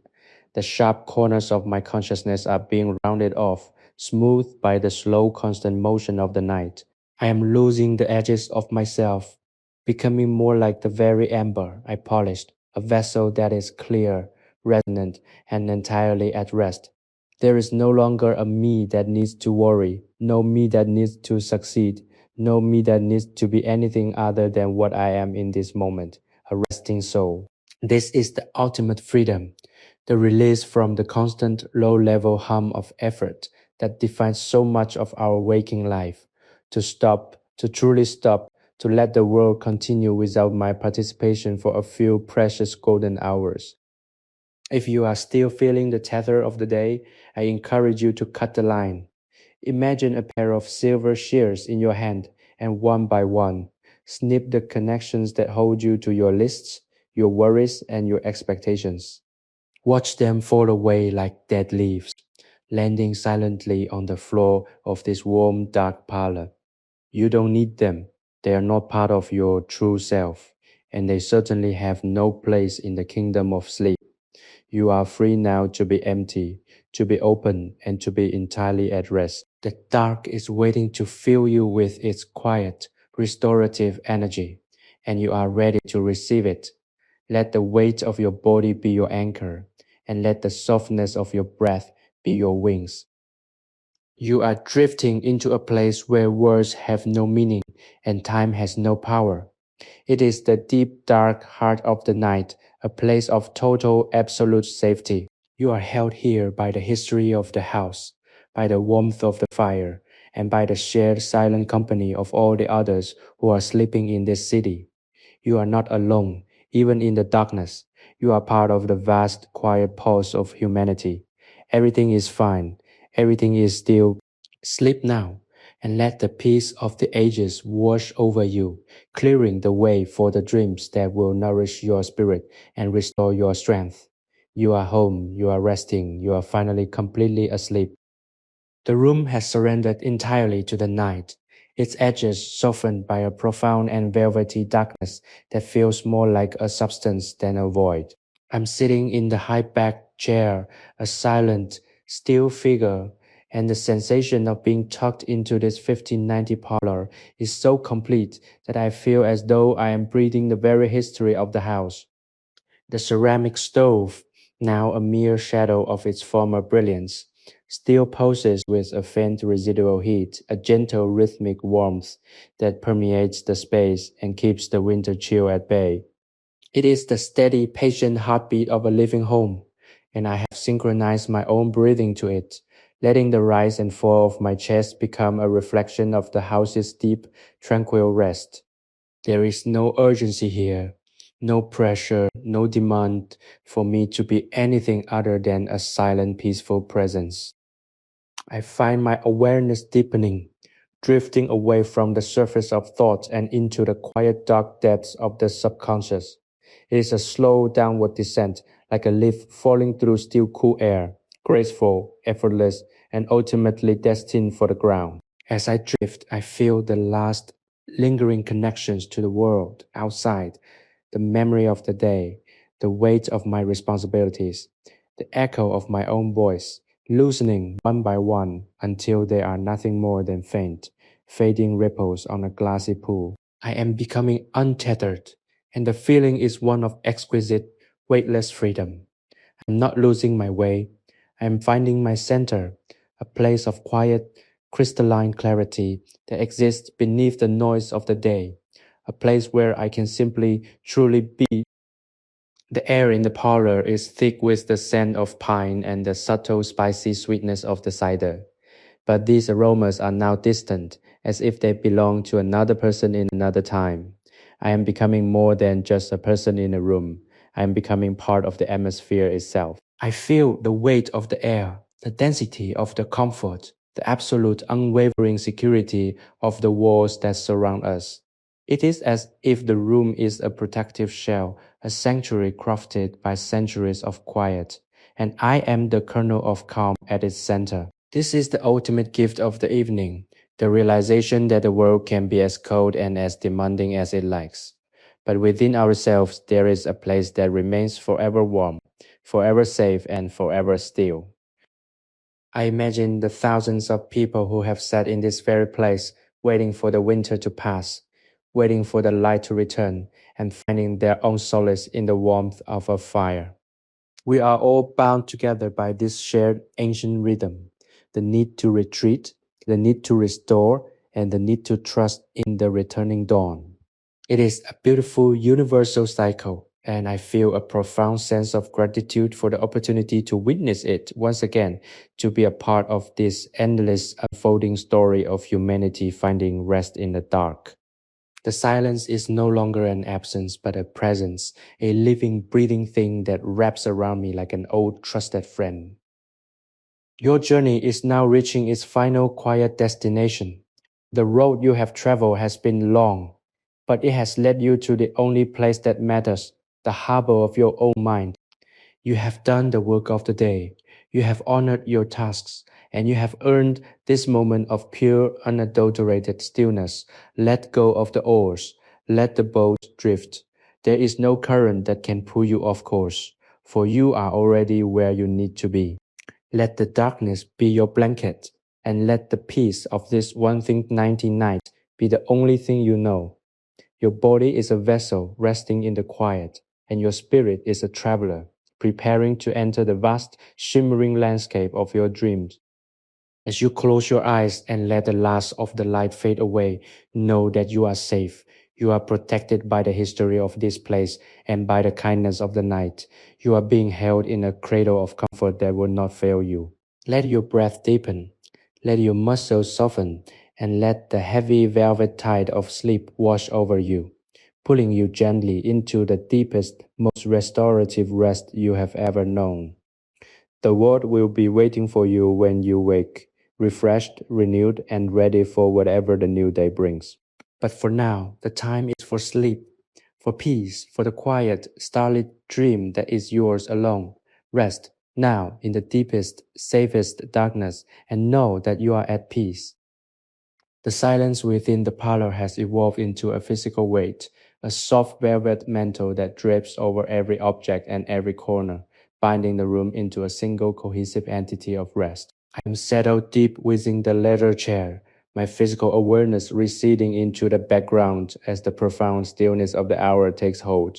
The fire has dwindled to a heartbeat of crimson light, a final flickering pulse that holds the shadows at bay with a steady, uncomplaining endurance. I am fascinated by the way this small light persists, refusing to yield to the encroaching dark, serving as a reminder that even when our resources are thin and the world is vast and cold, there is always a core of warmth that can be sustained through sheer gentle persistence. It is a lesson in humility, a lesson in conservation, and a lesson in the quiet power of simply being present. I feel as though the walls of this Gdansk home are breathing with me, a rhythmic, slow expansion and contraction that connects the structure of the house to the rhythm of my own existence. I am no longer merely in the room. I am an extension of it, woven into the grain of the oak, the fibers of the rock, and the very air that holds the history of this place. The sensation of being I is fading, replaced by a expansive, decentralized sense of being that acknowledges no boundaries. I'm not the merchant who polished the amber. I'm not the traveler who sought shelter. I'm the stillness itself, the silent observer of the turning night, a consciousness that has finally reached the quiet harbor it was searching for. There is no desire to move, no desire to think, and certainly no desire to change the state of absolute equilibrium that I have achieved. My thoughts have become sparse, appearing only as fleeting, translucent images, a flash of golden light from a smooth piece of resin, the deep dark wood of the desk, the silhouette of a window pane against a starlit sky. They do not demand my attention. They simply drift through the space of my mind, like dust motes in a shaft of moonlight, beautiful in their simplicity and utterly harmless.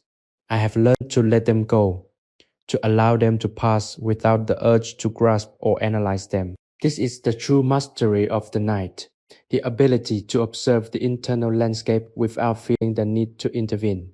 It is a profound meditative state that clarifies the spirit and scrubs away the grime of the day's anxieties.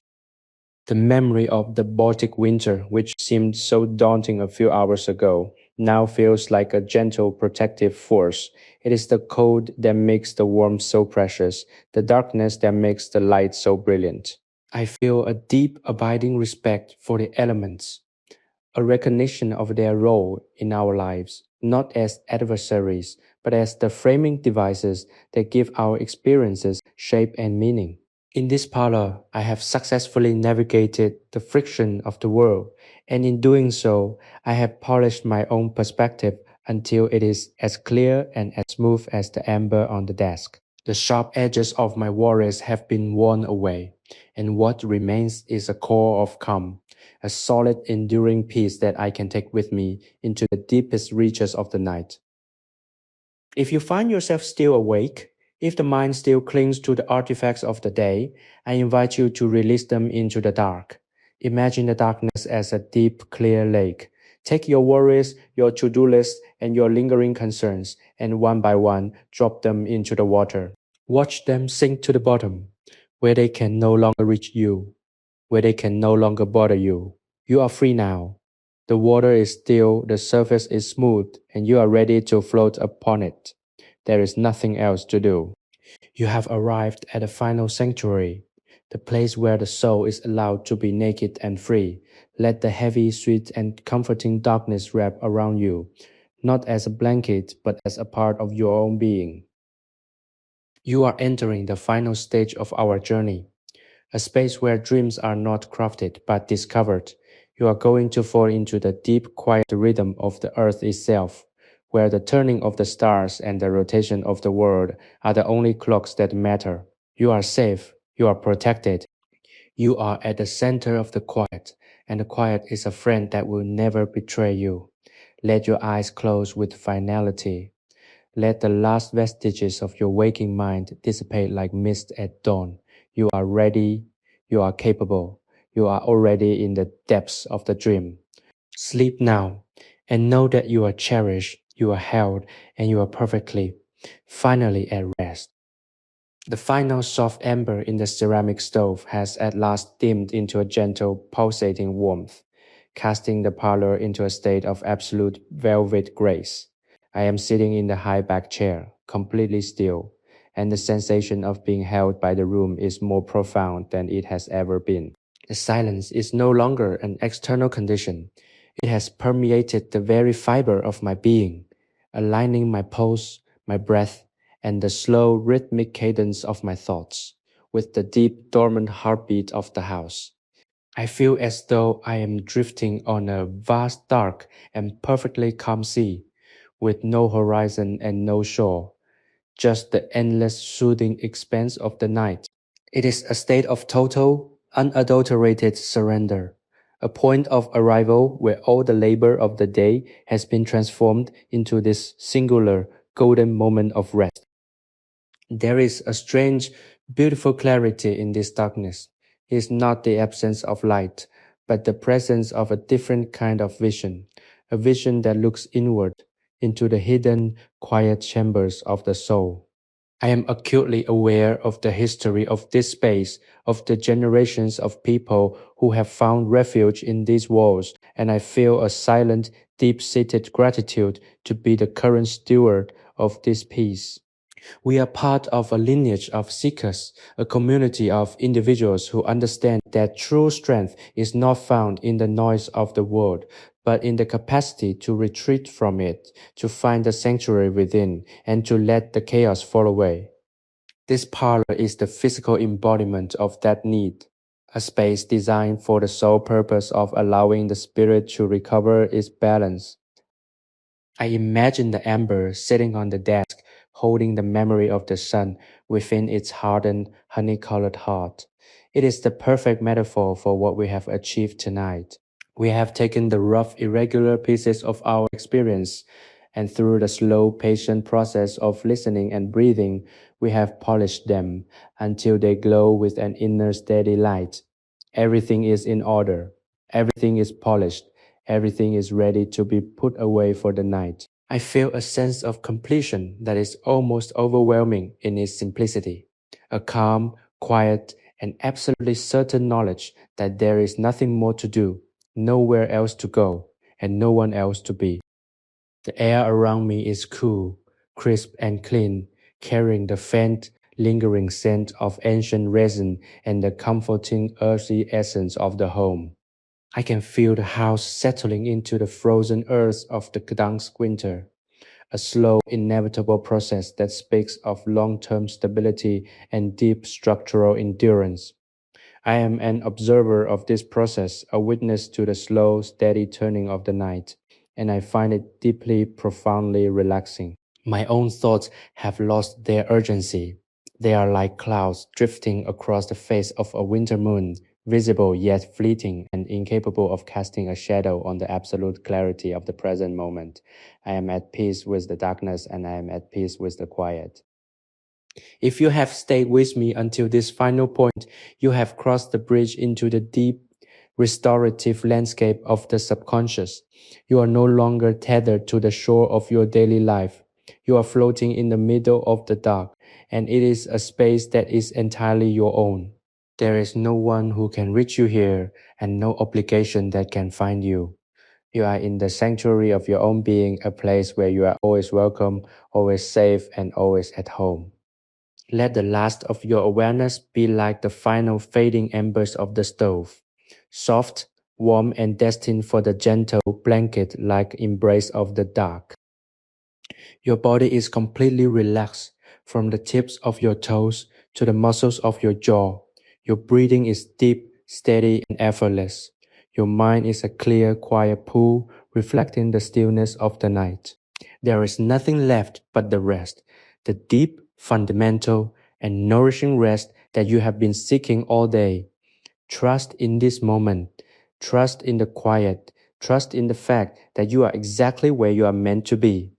The night is yours, and the sleep that comes with it is a gift, a soft velvet reward for all that you have carried. Sleep now, knowing that everything is well, that you are loved, and that the peace of this ancient winter night is yours to keep until the first light of the morning calls you back to a world that will feel to your rested spirit entirely and wonderfully new. The final transition into the profound depths of the night has occurred, and the parlor is now a sanctuary of absolute unmoving silence. I am cradled in the darkness, feeling as though the room has dissolved into a vast, protective space that reaches far beyond the physical walls of the Gdansk house. The cold of the winter outside is a distant, forgotten concept, a memory of a world that no longer exerts any influence over my inner state. Go out here, within the embrace of this deep velvet quiet. I am at the very center of existence, a point of stillness that the frantic, chaotic world can never touch. It is a feeling of total, unshakable safety, the kind of security that only comes when one has truly, fully surrendered to the necessity of rest. My pulse is steady and slow, perfectly synchronized with the quiet, rhythmic settling of the house, and I feel a deep, resonant sense of alignment with the very fabric of the universe. The memory of the ember which has served as our guiding light through these long hours now feels like a permanent part of my consciousness, a symbol of the clarity and the smoothness we have achieved together. I see it in my mind's eye, glowing softly in the dark, a small captured star that reminds me of the beauty that can be found in the most ancient and hardened of things. Everything is in its place. The desk is clear, the room is cool and fragrant, and my mind is a blank, receptive canvas, ready to be painted with the soft, surreal colors of the dreamscape. There is no desire to reach for the future or to look back at the past. There is only the pure golden now, a suspended moment of existence that feels like it could last for an eternity. I think of the thousands of lives that are currently unfolding in the silence around me. The people in their homes, the creatures in the fields, the very earth itself, all holding their breath in the quiet, reflective mystery of the deep night. We are all linked in this great silent congregation, all engaged in the same fundamental work of regeneration. To sleep is to be human, to be mortal, and to be profoundly, deeply blessed. It is the act of returning to the source, to the silence, from which we all emerged, and to which we will one day return. In this state of total meditative repose, I feel a sense of oneness with all of them, a feeling that I am not alone, but that I am part of a vast, breathing, living rhythm that stretches across time and space.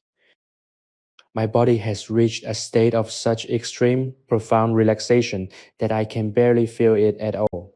My limbs are heavy and warm, as if they were sinking into the soft, warm velvet of a seat that was built for the express purpose of holding me in this state of grace. Every muscle, every fiber, every nerve is completely at peace. There is no tension in my brow, no tightness in my throat, no resistance in my spirit. I am an open vessel ready to be filled with the restorative, replenishing power of sleep. It is a sensation of total, absolute surrender, a letting go that feels like falling into the arms of an old, loving friend who has been waiting for me to arrive. If you have reached this point, you have done the most difficult thing of all. You have let yourself be still. You have allowed the noise of the world to dissipate. And you have chosen instead to inhabit the silence. This is your kingdom now, the inner landscape of your own peace. There is no one to answer to here, no work to finish, and no performance to maintain. You are simply you in the most pure and undefiled sense of the word. Let the dark be your armor, and let the quiet be your language. You are drifting deeper and deeper into the warm, inviting waters of the dream, where the logic of the day is replaced by the magic of the night. Trust in this journey. You are safe, you are held, and you are exactly where you need to be. The night is a long, slow path that leads to the center of your own spirit, and you have walked it with grace. Let the last remnants of your wakefulness dissolve into the beautiful gray mist of the dream world. Sleep now and know that you are wrapped in the peace of the ages, that you are cherished by the silence, and that you are perfectly, entirely at rest. The morning will come in its own time, but for now there is only the dark, the quiet, and the deep restorative joy of your own dream-filled sleep. You are at peace, you are home, you are asleep. The parlor has entered its final, most sacred phase of the night, where even the smallest sound, the settling of a floorboard, the distant sigh of the wind against the thick stone masonry, feels like a profound articulation of the absolute peace that now reigns within these walls. I am lying in the deep leather cushioned embrace of the chair, my awareness so finely attuned to the stillness that I feel as though I am breathing the very essence of the 1590 night. The air is cool, yet there is a residual heat, a comforting heavy blanket of warmth that radiates from the ceramic stove and keeps the encroaching frost of the Baltic winter at a respectful distance.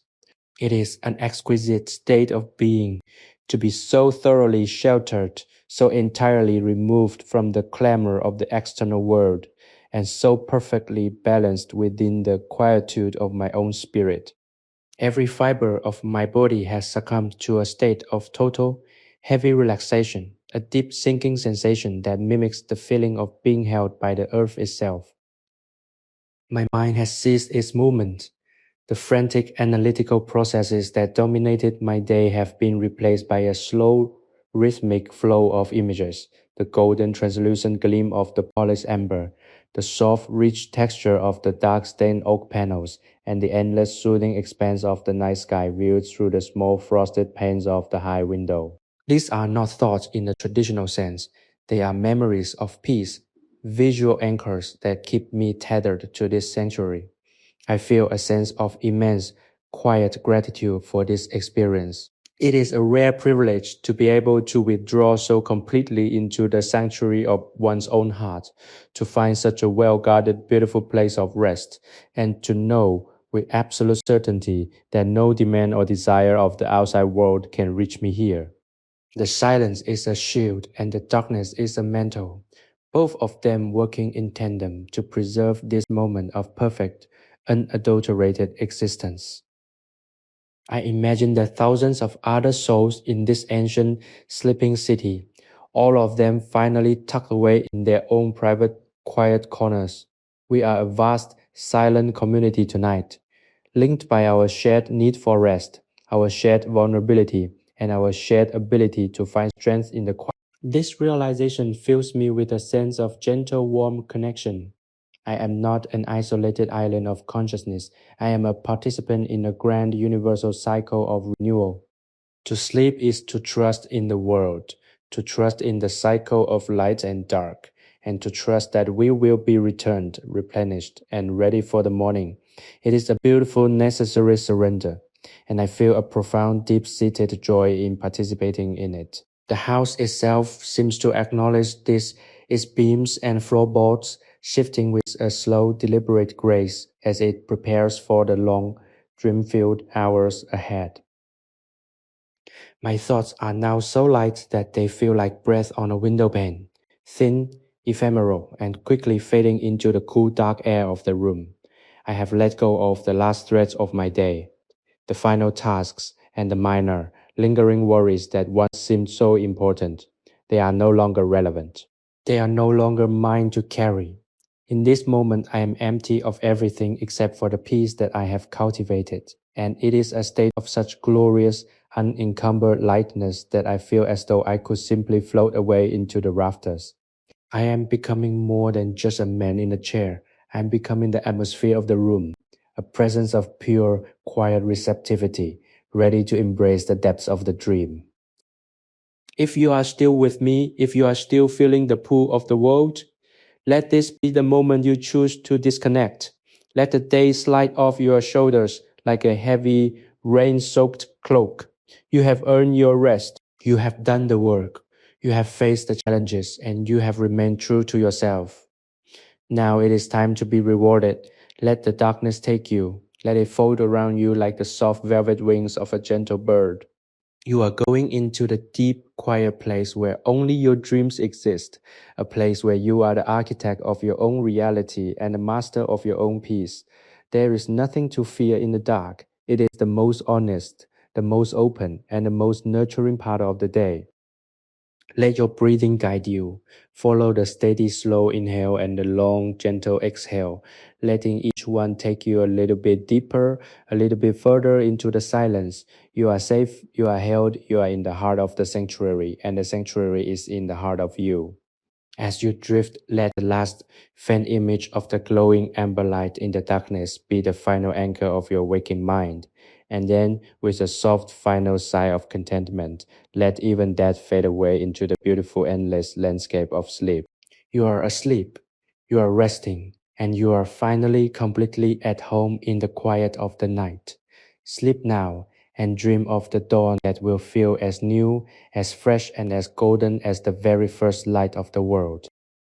The parlor is now a vessel of absolute stillness, a place where time has ceased its relentless march and has instead folded in upon itself to create an eternal golden present. I am deeply anchored in the high-backed chair, a silent witness to the profound living rhythm of the house, as it breathes in the winter air and breathes out a gentle, temperate warmth. Every element of the room, the dark, sturdy oak, the worn, comfortable leather, the faint, lingering scent of pine resin and old books, seems to harmonize in a chorus of quietude. I am entirely consumed by this atmosphere, a consciousness that has expanded to fill the room, feeling the steady vibration of the floorboards and the patient, heavy endurance of the rafters above. It is a sanctuary that feels as though it has existed for centuries and will continue to exist long after I am gone, a permanent, unchanging testament to the human need for rest. My awareness of my own identity is fading into the shadows of the room, leaving behind only the pure resonant core of my being. There is no longer a me that requires validation, nor a future that demands planning. Simply a part of the darkness, a quiet breathing entity that has found its proper place in the grand unfolding design of the night. It is a liberating experience, this shedding of the ego, this return to a state of primal unadorned existence. I feel as though I am being washed clean, as if the silence were a river, and I am the stone in its bed, being smoothed and rounded by the constant gentle passage of the water. My anxieties, my hopes, my frustrations, all have been carried away, and in their place is a clear, bright space of utter contentment. I think of the amber once more, but it is no longer an object on a desk. It is a symbol of the light I have carried within me throughout this journey. It represents the warmth of the hearth, the constancy of the soul, and the beauty that endures even when the world is frozen and still. I am resting in that light, cradled by the darkness that makes it possible. Everything is balanced, everything is aligned. The house is a fortress, the night is a companion, and the dream is a destination. There is no struggle left to be had, only the final, deep, and satisfying descent into the world of sleep. It is the most natural thing in the world. This return to the quiet, and I find myself welcoming it with open arms. The city of Gdansk beyond these walls is a place of shadows and frost, a sprawling, complex, and demanding world, But here in this, the heart of the parlor, the world is reduced to the simplest of elements: warmth, safety, and silence. This is the ultimate essential reality. Everything else, the politics, the commerce, the fleeting worries of the day, is secondary, a surface layer that has no depth in the face of the profound ancient power of the night. I feel a deep, quiet pity for those who have not found this harbor, and a deep, quiet gratitude for those who have. For we are the ones who keep the human spirit alive, the ones who know how to retreat, how to recover, and how to begin again. If you are listening to these words, know that you have arrived. You have traversed the entirety of the long winter evening, and you have reached the inner chamber of the sanctuary. There is nothing left for you to do. You have done enough. You have been enough. Let your hands lie open. Let your shoulders drop, and let the weight of your body sink into the bed as if it were being received by the earth itself. The darkness is your friend, and the silence is your nurse. They are here to hold you, to heal you, and to carry you into the dream realm where you can finally be free of all constraints. You are not losing consciousness, you are gaining it in a way that is deeper, broader, and more beautiful than anything the waking world could offer. You are drifting now, further and further from the surface down into the cool, dark, and perfectly refreshing waters of your own soul. You are safe, you are held, you are at the absolute center of the peace. The last flickering image of the heart fire is fading, not into nothingness, but into the vibrant, infinite potential of your own waiting dreams. Let that light guide you as you pass through the gate. Let the silence be your lullaby. Let the night be your home. Sleep now and know that all is well, all is still, and all is ready for the deep, restorative, and absolutely perfect rest that you so richly deserve. You are home, you are resting, you are completely and finally asleep. The parlor has quieted to such a degree that the very air feels as though it has crystallized into a thin, translucent veil of peace. I am resting in the deep leather chair, a stationary point of calm at the center of a swirling, frozen world. The Gdansk winter outside is a fierce and howling entity. Yet here, within the thick stone-carved embrace of these walls, it is nothing more than a whispered legend, a reminder of the fragility of life that only serves to make the warmth of the interior seem more profound. I can hear the subtle rhythmic contraction of the rafters, a low tectonic groaning that echoes the slow geological time of the earth itself. It is a comforting sound, an assurance that the house is solid, that it is anchored in history, and that it is fully committed to the task of keeping the night at bay. I am becoming more and more like the house, a structure of memory and stillness, waiting for the dawn to break the seal of the dark. My physical awareness has become a distant, almost abstract concept. I feel my limbs, yet they belong to a creature that is far removed from the urgent vibrating demands of the day. They are heavy, inert, and beautifully, perfectly still. My breathing has slowed to a pace that mimics the slow, patient rotation of the planets. In this state of total, absolute surrender, I find that the boundaries of myself are beginning to dissolve. I'm no longer just a person in a room. I am the room. The chair, the cooling hearth, the soft amber glow of the remnants of the fire, and the vast starlit silence that surrounds the city. This expansion is not a loss, it is a profound gain. I am finally experiencing the universe as it truly is, a vast, interconnected, and silent masterpiece of existence. The amber sitting silently on the dark stained oak desk has become the focal point of my inner vision. I see its golden depths, the trapped air bubbles that are small universes of their own, the polished honey-colored surface that has been made smooth by hours of dedicated, quiet labor. It is the perfect anchor for the mind. When I look at it, I am reminded of the truth that beauty is a product of time, pressure, and most importantly, the willingness to be shaped. We too are being shaped by the hours of the night. We are being polished by the silence, smoothed by the darkness, and prepared for whatever the morning might bring. There is no need for anxiety is the enemy of the finish. There is only the need for patience, for the steady, unblinking commitment to the process of rest. I think of the generations of souls who have occupied this space, the merchants, the scholars, the families who lived and breathed in the safety of these walls. They are all here, in a way, residing in the stillness, a phantom chorus of peace that adds its weight to the calm of the present. I feel a deep, resonant kinship with them. We are all united in this, in the recognition that the world is a cold and demanding place, and that we must, at regular intervals, find the strength to withdraw into the interior. We are the keepers of the flame, the ones who know how to protect the hearth and how to value the gift of a long, undisturbed night of rest. This is our shared heritage, our secret, and our salvation. If you are still with me, if you are listening to these words from the quiet of your own space, then you have arrived at the very end of the trail. The road has been long and the journey arduous, but you have reached the summit of the silence. There is nothing more to do, nothing left to strive for, and no performance left to give. You are completely and utterly off duty.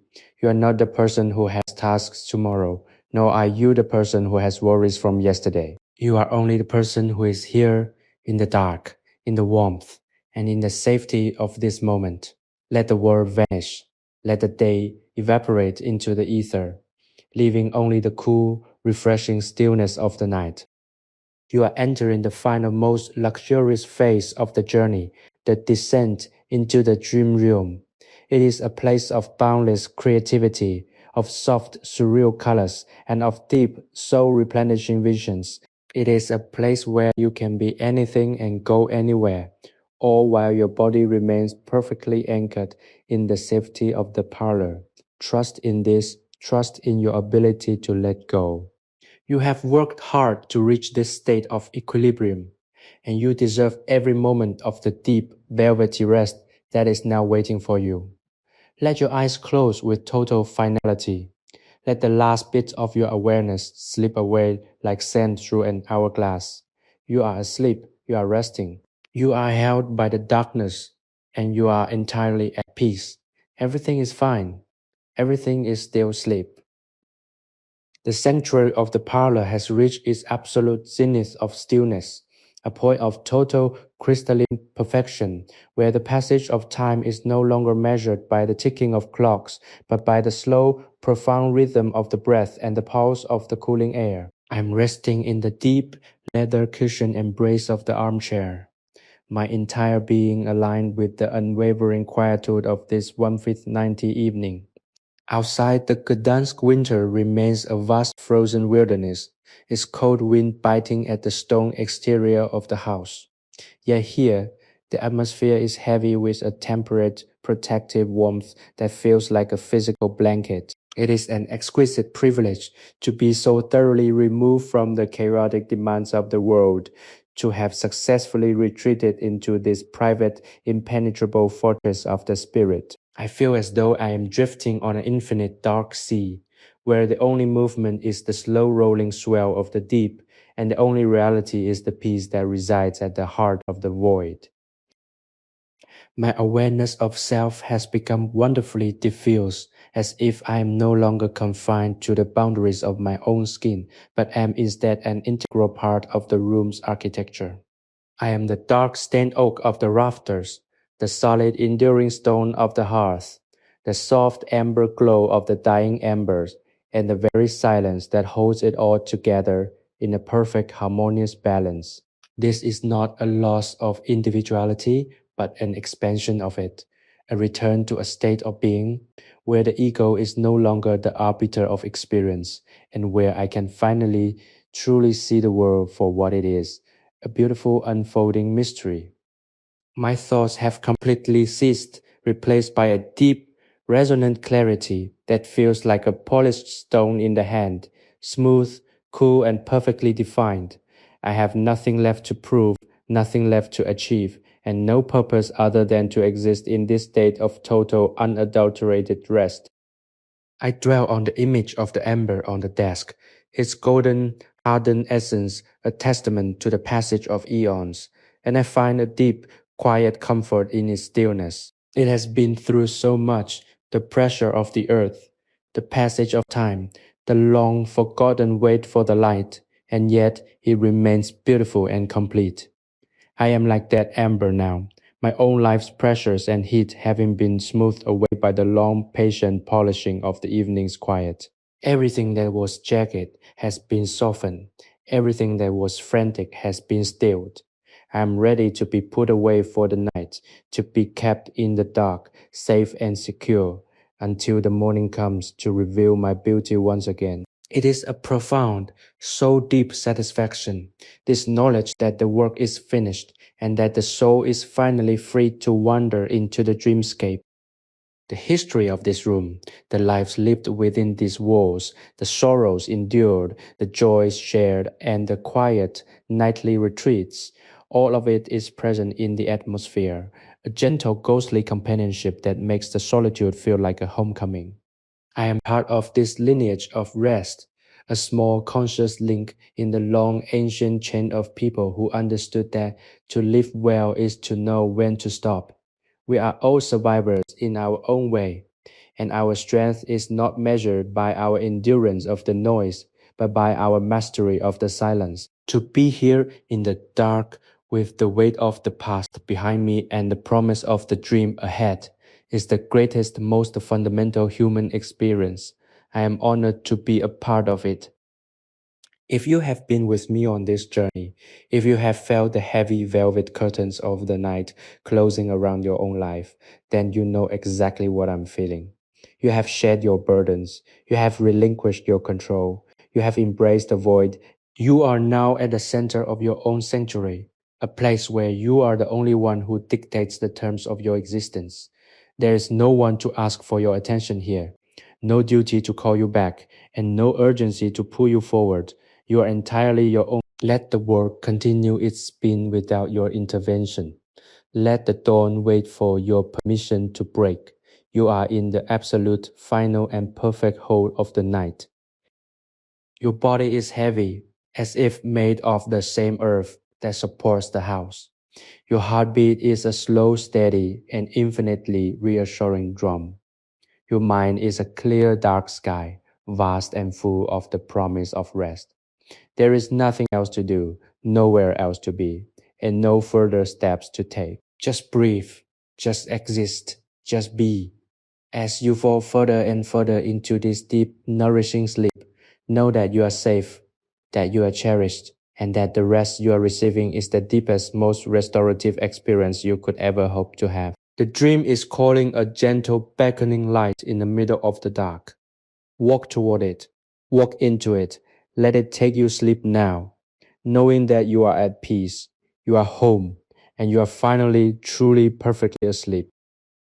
The parlor has arrived at the ultimate state of grace, where the silence is no longer an absence of sound but a profound resonant presence that fills every corner of the room.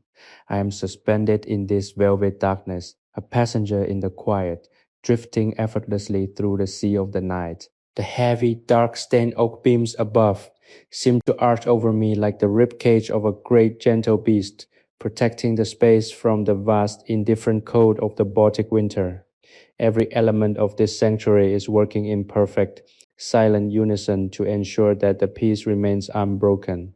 The ceramic stove, now cold to the touch, but still radiating the memory of its earlier warmth, stands as a sentinel in the corner, a testament to the endurance of domestic comfort. I am completely, utterly at home in this space, a consciousness that has finally reconciled itself with the dark, finding there not an enemy, but the most faithful and nurturing of companions.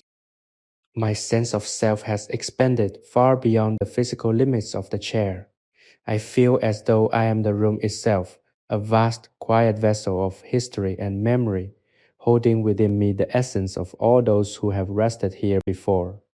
There is a deep, primal satisfaction in this state of dissolution, a feeling that I have finally shed the heavy, cumbersome armor of my identity and have returned to the simple, raw reality of existence. There is no I that needs to strive, no I that needs to defend, no I that needs to define itself.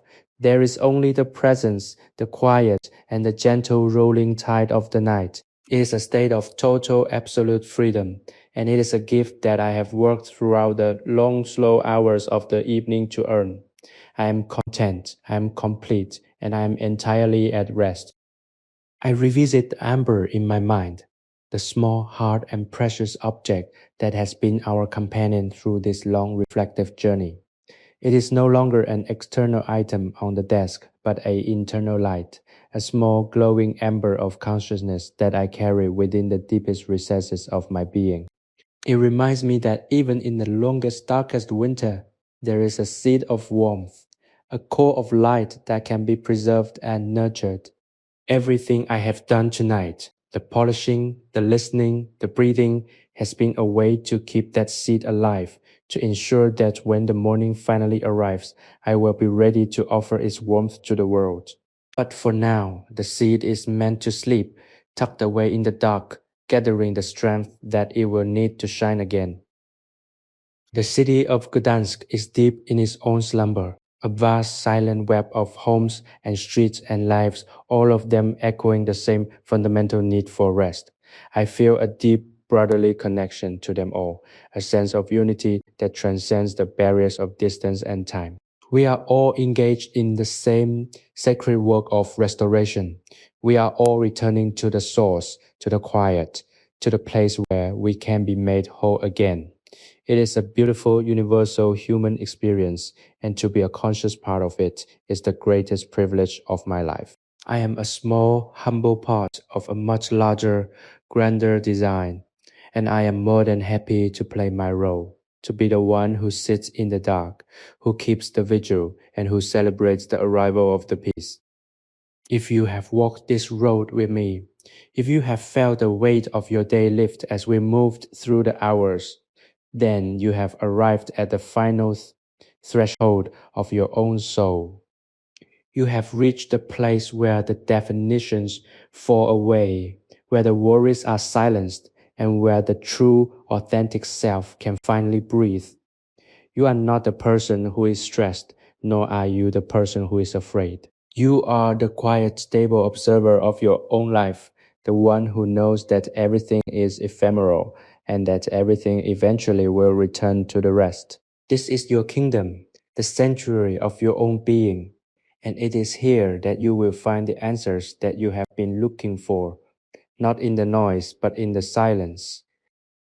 The end of the journey is not a closure, but an opening into the deep, mysterious, and beautifully vivid landscape of the dream. Let yourself fall.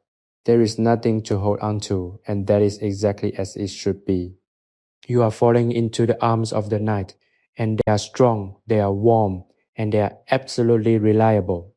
Let your consciousness broaden and thin, like the fading light of a star at dawn, until you are nothing more than a flicker of awareness in the vast, loving darkness. You are safe. You are held. You are at the very center of the quiet, and the quiet is a friend that will never leave you. Sleep now, with the weight of the peace upon you, knowing that you are cherished. You are whole, and you are finally truly perfectly asleep. The sanctuary of the parlor has reached its absolute and final state of grace, a place where the stillness is so profound that it feels like the foundation of existence itself.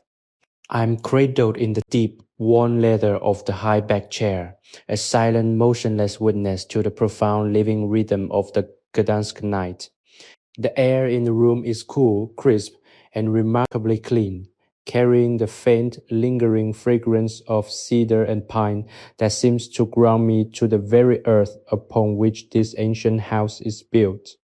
Every shadow in the room is soft, fluid, and perfectly placed, forming a protective velvet cocoon that shields me from the biting cold of the winter outside. I am no longer a man inhabiting a room.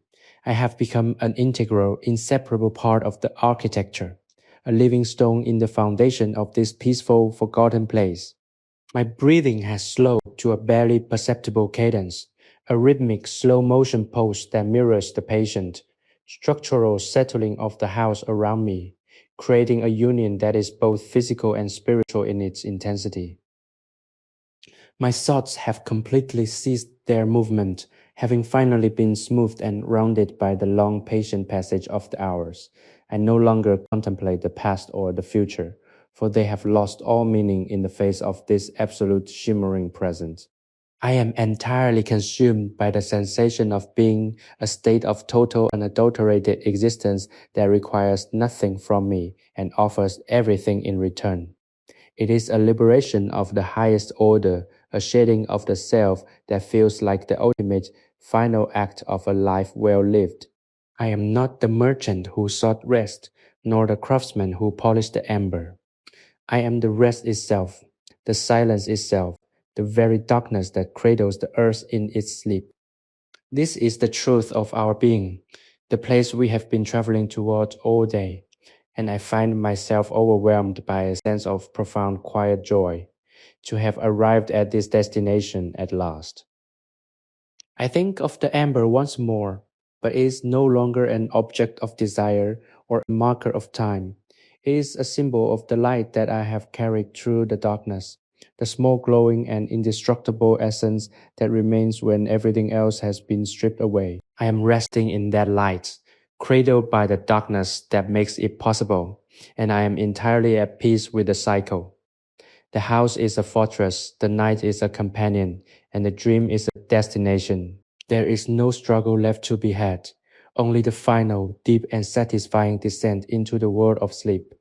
It is the most natural thing in the world, this return to the quiet, and I find myself welcoming it with open arms, ready to embrace the depths of the dream. The city of Gdansk beyond these walls is a place of shadows and frost, a sprawling, complex, and demanding world. But here in this, the heart of the parlor, the world is reduced to the simplest of elements, warmth, safety, and silence. This is the ultimate essential reality.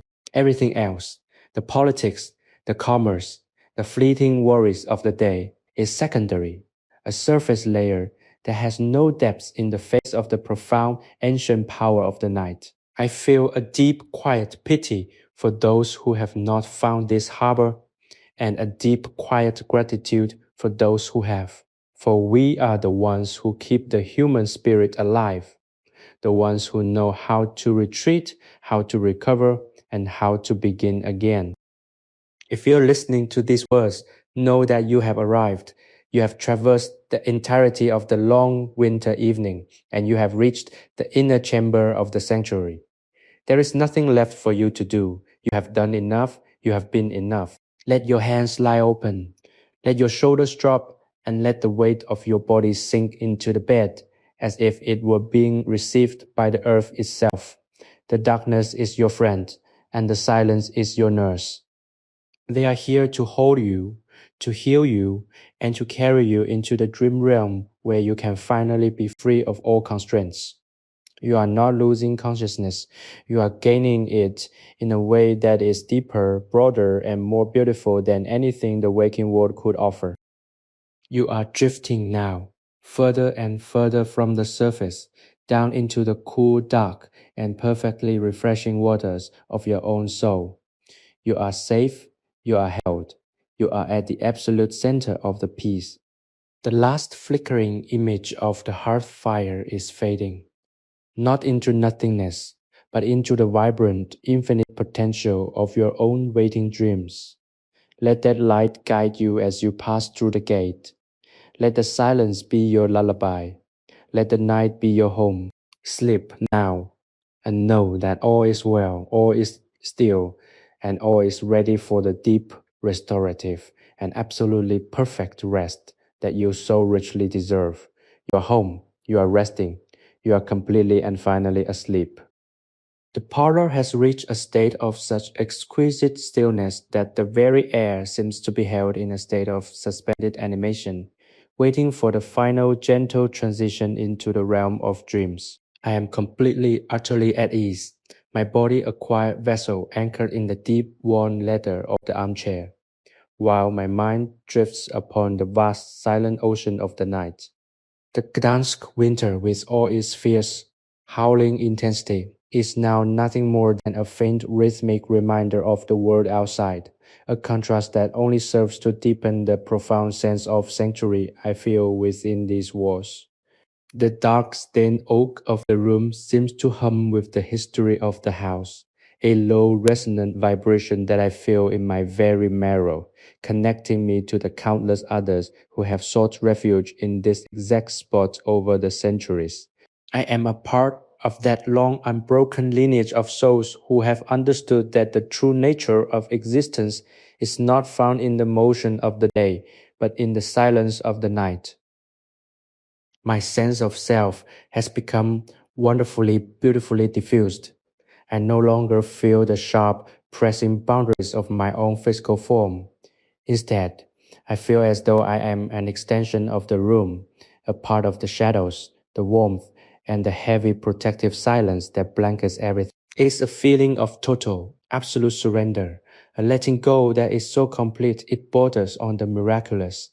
Every muscle, every fiber, every nerve is relaxed to its very core, a state of deep restorative repose that I have been cultivating with patience and care throughout these long quiet hours. I am no longer the merchant, the craftsman, or the traveler. I am simply the awareness that watches, the presence that rests, and the consciousness that prepares to cross the threshold into the dream. I think of the amber once more not as a separate entity, but as a part of myself, a solidified memory of the sun that now rests in the absolute dark peace of the room. It is the perfect anchor, the final glowing point of light that I will carry with me into the deep, mysterious landscape of sleep. I have polished it until it is smooth. I have watched it until it is familiar, and now I'm ready to let it go, to let it fade into the background as I move forward into the unknown. There is no fear in this, only a profound, overwhelming sense of readiness. I have done the work of the day. I have met the challenges of the season, and I have arrived at the destination of my own heart. I am prepared, I am steady, and I am perfectly, completely ready to let the world of form fall away. The city of Gdansk, with all its stone streets and frozen canals, is currently lost in the same deep universal rhythm of sleep. I feel a strong, silent connection to all those thousands of people who are currently in the same state as I am, vulnerable, peaceful, and in the process of being restored by the darkness. We are a great, quiet army of the dreamers, a vast, interconnected web of souls who have finally, for these few precious hours, been relieved of the burdens of our waking lives. This realization fills me with a sense of gentle, warm, and all-encompassing love for my fellow travelers. We are all together in this, and we are all safe. The night is our shared home, and the sleep that we are entering is our common sacred treasure. If you are still with me, if you are listening to these words as you prepare to drift away, then you have crossed the final, most difficult bridge of the journey. You have done the work. You have reached the point of no return. Do not look back at the day, for it is gone, and there is nothing there for you but the shadows of tasks already finished. Do not look forward to tomorrow, for it is not yet, and there is nothing there but the seeds of dreams that have not yet sprouted. You are only here in this moment, in this room, in this sanctuary of your own making. Let the world fall away. Let the night be your foundation. Let the sleep be your reward. Your breathing is the only clock that matters now. A deep, slow, and perfectly steady metronome that guides you further and further down into the depths. Your body is heavy, warm, and entirely supported by the sanctuary of your bed and the kindness of the night. Your mind is a clear, open space, a vast landscape of potential where your dreams are waiting to be realized. You are at the very center of the quiet, and the quiet is a friend that will never betray you, a friend that is here to hold you, to heal you, and to carry you into the deepest, most restorative sleep of your life. Sleep now and know that you are whole, you are centered, and you are held by the peace of the ages. You are at peace, you are home, you are finally completely asleep. The parlor has settled into a state of absolute profound equilibrium, a silence so heavy and deep that it feels like the foundation upon which the very world is built. I am resting in the high-backed leather chair, a stationary point of calm at the center of the Gdansk winter, and the sensation of being tucked away in this 1590 sanctuary is so complete that I feel as though I am breathing the history of the house itself. The air is cool, crisp, and remarkably clean, carrying the subtle, lingering scent of ancient polished oak and the faint sweet memory of a fire that has finally gently passed into embers. It is a atmosphere of perfect preservation, a microclimate of peace that has been carefully, intentionally crafted over the long, slow hours of the evening. I am no longer a man in a room. I am an observer of the quiet, a participant in the slow, rhythmic heartbeat of the night, and a traveler standing at the very edge of the vast, uncharted landscape of sleep. My thoughts have completely ceased their movement, having been smoothed and rounded by the long, patient passage of time, leaving behind only a clear, resonant space where no words or images need to exist. I feel a deep, resonant sense of alignment with the world, a feeling that I am exactly where I need to be, doing exactly what I was designed to do. My body is heavy, as if it were made of the very stone of the house, and the chair that supports me feels less like furniture and more like a protective, nurturing extension of the earth itself. Every muscle, every fiber, every nerve is relaxed to its deepest, most fundamental level, a state of total, absolute surrender that I have been cultivating with patience and dedication. I'm a vessel for the quiet, an empty space that is being filled with the restorative, replenishing energy of the dark. I find my awareness drifting back to the amber, sitting silently on the dark stained desk in the corner. Even in the near total darkness, I can feel its presence, a collection of small solidified memories of the sun that now rest in the absolute dark peace of the room. It is the perfect metaphor for what we have achieved tonight.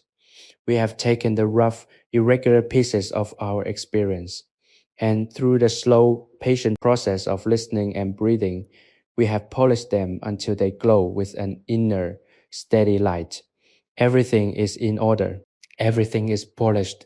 Everything is ready to be put away for the night. I feel a sense of completion that is almost overwhelming in its simplicity. A calm, quiet, and absolutely certain knowledge that there is nothing more to do, nowhere else to go, and no one else to be. The city of Gdansk beyond these walls is a place of shadows and frost, a sprawling, complex, and demanding world. But here, in this the heart of the parlor, the world is reduced to the simplest of elements, warmth, safety, and silence. This is the ultimate, essential reality. Everything else, the politics, the commerce, the fleeting worries of the day is secondary. A surface layer that has no depth in the face of the profound, ancient power of the night. I feel a deep, quiet pity for those who have not found this harbor, and a deep, quiet gratitude for those who have, for we are the ones who keep the human spirit alive, the ones who know how to retreat, how to recover, and how to begin again. If you are listening to these words, know that you have arrived. You have traversed the entirety of the long winter evening, and you have reached the inner chamber of the sanctuary. There is nothing left for you to do. You have done enough. You have been enough. Let your hands lie open. Let your shoulders drop, and let the weight of your body sink into the bed, as if it were being received by the earth itself. The darkness is your friend, and the silence is your nurse. They are here to hold you, to heal you, and to carry you into the dream realm where you can finally be free of all constraints. You are not losing consciousness, you are gaining it in a way that is deeper, broader, and more beautiful than anything the waking world could offer. You are drifting now, further and further from the surface, down into the cool, dark, and perfectly refreshing waters of your own soul. You are safe, you are held, you are at the absolute center of the peace. The last flickering image of the hearth fire is fading, not into nothingness, but into the vibrant, infinite potential of your own waiting dreams. Let that light guide you as you pass through the gate. Let the silence be your lullaby. Let the night be your home.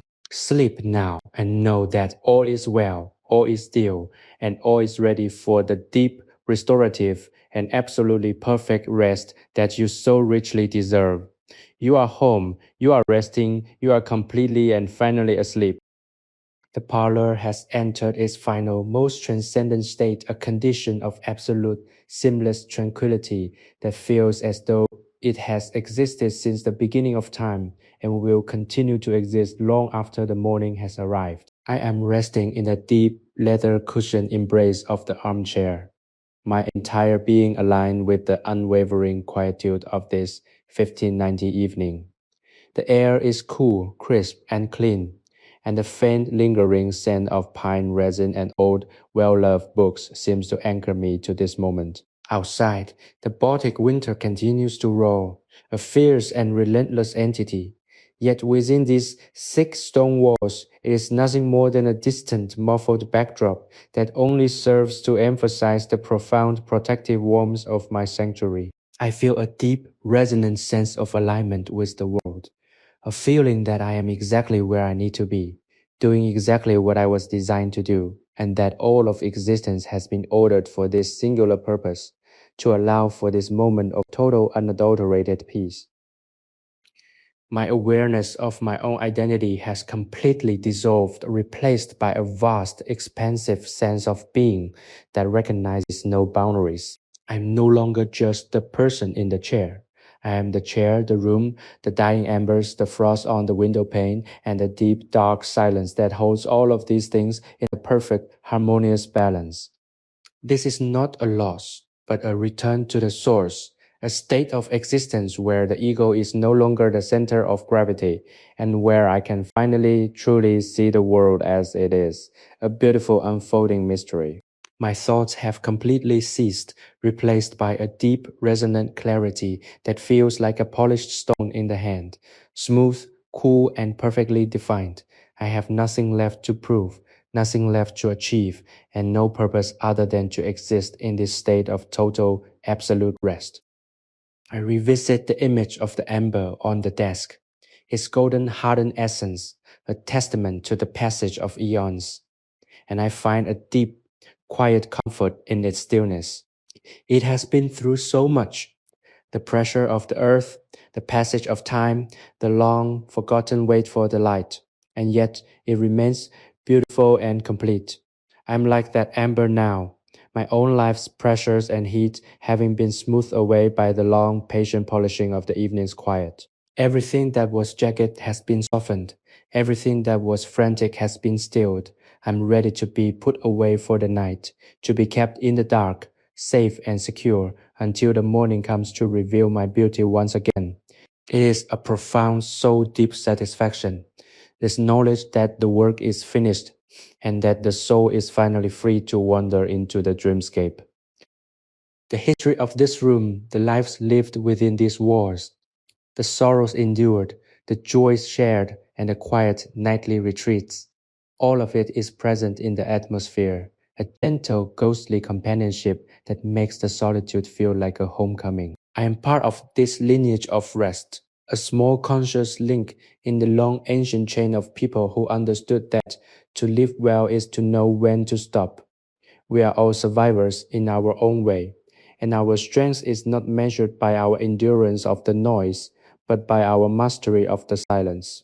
To be here in the dark with the weight of the past behind me and the promise of the dream ahead is the greatest, most fundamental human experience. I am honored to be a part of it. If you have walked this road with me, if you have felt the weight of your day lift as we move through the hours, then you have arrived at the final threshold of your own soul. You have reached the place where the definitions fall away, where the worries are silenced, and where the true, authentic self can finally breathe. You are not the person who is stressed, nor are you the person who is afraid. You are the quiet, stable observer of your own life, the one who knows that everything is ephemeral and that everything eventually will return to the rest. This is your kingdom, the sanctuary of your own being, and it is here that you will find the answers that you have been looking for, not in the noise, but in the silence. The end of the journey is not a closure, but an opening into the deep, mysterious, and beautifully vivid landscape of the dream. Let yourself fall. There is nothing to hold on to, and that is exactly as it should be. You are falling into the arms of the night, and they are strong, they are warm, and they are absolutely reliable. Let your consciousness broaden and thin like the fading light of a star at dawn until you are nothing more than a flicker of awareness in the vast loving darkness. You are safe. You are held. You are at the very center of the quiet, and the quiet is a friend that will never leave you sleep. Now, with the weight of the peace upon you, knowing that you are cherished, you are whole, and you are finally truly perfectly asleep. The air within the parlor has reached a state of such absolute crystalline stillness that it feels as though the entire house has suspended its breath, waiting for the final graceful surrender into the depths of the night. I'm resting in the deep leather cushioned embrace of the chair, a figure of total composure, my awareness so finely tuned to the quiet that I can hear the infinitesimal rhythmic settling of the ancient wooden floorboards. The Baltic winter outside is a fierce and howling entity, a vast wilderness of snow and ice. Yet here, within these thick stone-carved walls, the atmosphere is heavy with a temperate, protective warmth that acts as a physical blanket. It is an exquisite state of being, to be so thoroughly sheltered, so entirely removed from the clamor of the external world, and so perfectly balanced within the quietude of my own spirit. Every fiber of my body has succumbed to a state of total heavy relaxation, a deep sinking sensation that mimics the feeling of being held by the earth itself. My mind has ceased its movement entirely. The frantic analytical processes that dominated my day have been replaced by a slow rhythmic flow of images, the golden translucent gleam of the polished amber, the soft rich texture of the dark stained oak panels, and the endless soothing expanse of the night sky viewed through the small frosted panes of the high window. These are not thoughts in the traditional sense, they are memories of peace, visual anchors that keep me tethered to this sanctuary. I feel a sense of immense quiet gratitude for this experience. It is a rare privilege to be able to withdraw so completely into the sanctuary of one's own heart, to find such a well guarded, beautiful place of rest, and to know with absolute certainty that no demand or desire of the outside world can reach me here. The silence is a shield, and the darkness is a mantle, both of them working in tandem to preserve this moment of perfect, unadulterated existence. I imagine the thousands of other souls in this ancient, sleeping city, all of them finally tucked away in their own private, quiet corners. We are a vast, silent community tonight, linked by our shared need for rest, our shared vulnerability, and our shared ability to find strength in the quiet. This realization fills me with a sense of gentle, warm connection. I'm not an isolated island of consciousness. I'm a participant in a grand universal cycle of renewal. To sleep is to be human, to be mortal, and to be profoundly, deeply blessed. It is the act of returning to the source, to the silence from which we all emerged and to which we will one day return. In this state of total meditative repose, I feel a sense of oneness with all of them, a feeling that I am not alone, but that I am part of a vast breathing, living rhythm that stretches across time and space. My body has reached a state of such extreme profound relaxation that I can barely feel it at all. My limbs are heavy and warm, as if they were sinking into the soft warm velvet of a seat that was built for the express purpose of holding me in this state of grace. Every muscle, every fiber, every nerve is completely at peace. There is no tension in my brow, no tightness in my throat, no resistance in my spirit.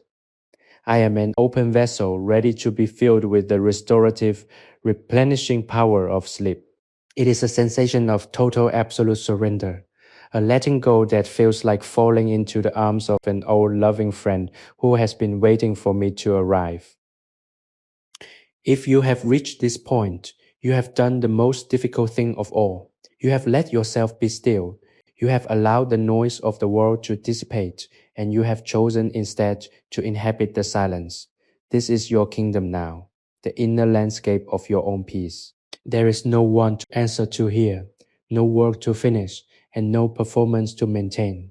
You are simply you in the most pure and undefiled sense of the word. Let the dark be your armor, and let the quiet be your language.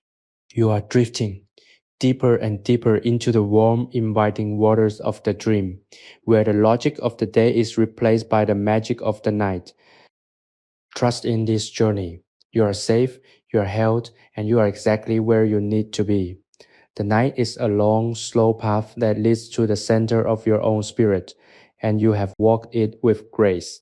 Let the last remnants of your wakefulness dissolve into the beautiful gray mist of the dream world sleep. Now, and know that you are wrapped in the peace of the ages, that you are cherished by the silence, and that you are perfectly, entirely at rest. The morning will come in its own time, but for now, there is only the dark, the quiet, and the deep, restorative joy of your own dream-filled sleep. You are at peace, you are home, you are asleep. The parlor has descended into a state of profound, absolute stillness, a silence so heavy and complete that it feels as if the entire structure of the Gdansk house has anchored itself deep into the bedrock of the earth. I am sitting in the high-backed chair, a motionless observer of the night, feeling the very fibers of the wood and the stone around me settling into a long, restorative slumber. The fire in the ceramic stove has long since faded, leaving behind only a gentle residual warmth that lingers in the air like the memory of a summer afternoon. Outside, the Baltic winter continues its relentless howling vigil, but inside I'm cocooned in a sanctuary of such immense protective peace that the world beyond feels like a dream I once had, a distant echo of a life that no longer demands anything of me. I'm entirely, completely at rest, a consciousness that has successfully shed all its burdens and now drifts upon the calm, dark surface of the midnight sea. My awareness of self has become wonderfully, beautifully diffused. I no longer feel the sharp pressing boundaries of my own physical form. Instead, I feel as though I am an extension of the room, a part of the shadows, the lingering scent of pine resin, and the heavy protective silence that blankets everything. It is a feeling of total absolute surrender, a letting go that is so complete it borders on the miraculous. Every muscle, every fiber, every nerve is relaxed to its very core, a state of deep restorative repose that I have been cultivating with patience and care throughout these long quiet hours. I am no longer the merchant, the craftsman, or the traveler. I am simply the awareness that watches, the presence that rests, and the consciousness that prepares to cross the threshold into the dream. I think of the ember once more, not as a separate entity, but as a part of myself, a solidified memory of the sun that now rests in the absolute dark peace of the room. It is the perfect anchor, the final glowing point of light that I will carry with me into the deep, mysterious landscape of sleep. I have polished it until it is smooth. I have watched it until it is familiar. And now I'm ready to let it go, to let it fade into the background. As I move forward into the unknown, there is no fear in this, only a profound, overwhelming sense of readiness. I have done the work of the day. I have met the challenges of the season, and I have arrived at the destination of my own heart. I am prepared, I am steady, and I am perfectly, completely ready to let the world of form fall away. The city of Gdansk, with all its stone streets and frozen canals, is currently lost in the same deep, universal rhythm of sleep. I feel a strong, silent connection to all those thousands of people who are currently in the same state as I am, vulnerable, peaceful, and in the process of being restored by the darkness. We are a great quiet army of the dreamers, a vast interconnected web of souls who have finally, for these few precious hours, been relieved of the burdens of our waking lives. This realization fills me with a sense of gentle, warm, and all-encompassing love for my fellow travelers. We are all together in this, and we are all safe. The night is our shared home, and the sleep that we are entering is our common sacred treasure. If you are still with me, if you are listening to these words as you prepare to drift away, then you have crossed the final, most difficult bridge of the journey. You have done the work, you have reached the point of no return. Do not look back at the day, for it is gone, and there is nothing there for you but the shadows of tasks already finished. Do not look forward to tomorrow, for it is not yet, and there is nothing there but the seeds of dreams that have not yet sprouted. You are only here, in this moment, in this room, in this sanctuary of your own making. Let the world fall away. Let the night be your foundation. Let the sleep be your reward. Your breathing is the only clock that matters now, a deep, slow, and perfectly steady metronome that guides you further and further down into the depths. Your body is heavy, warm, and entirely supported by the sanctuary of your bed and the kindness of the night. Your mind is a clear open space, a vast landscape of potential where your dreams are waiting to be realized. You are at the very center of the quiet, and the quiet is a friend that will never betray you, a friend that is here to hold you, to heal you, and to carry you into the deepest, most restorative sleep of your life. Sleep now and know that you are whole, you are centered, and you are held by the peace of the ages. You are at peace, you are home, you are finally completely asleep. Sleepy History with Theodore is created for relaxation, entertainment, and sleep purposes. The stories shared on this channel are inspired by historical events, daily life, and real periods in history, but they may be simplified, adapted, or narrated in a calming way to enhance the listening experience. This content is not intended to be a precise academic or educational source. While we aim to stay generally accurate, some details may be altered for storytelling flow and relaxation. Please do not rely on this channel as a primary source for historical research or study. By listening, you acknowledge that this content is designed to help you unwind, relax, and fall asleep. Thank you for your understanding and support.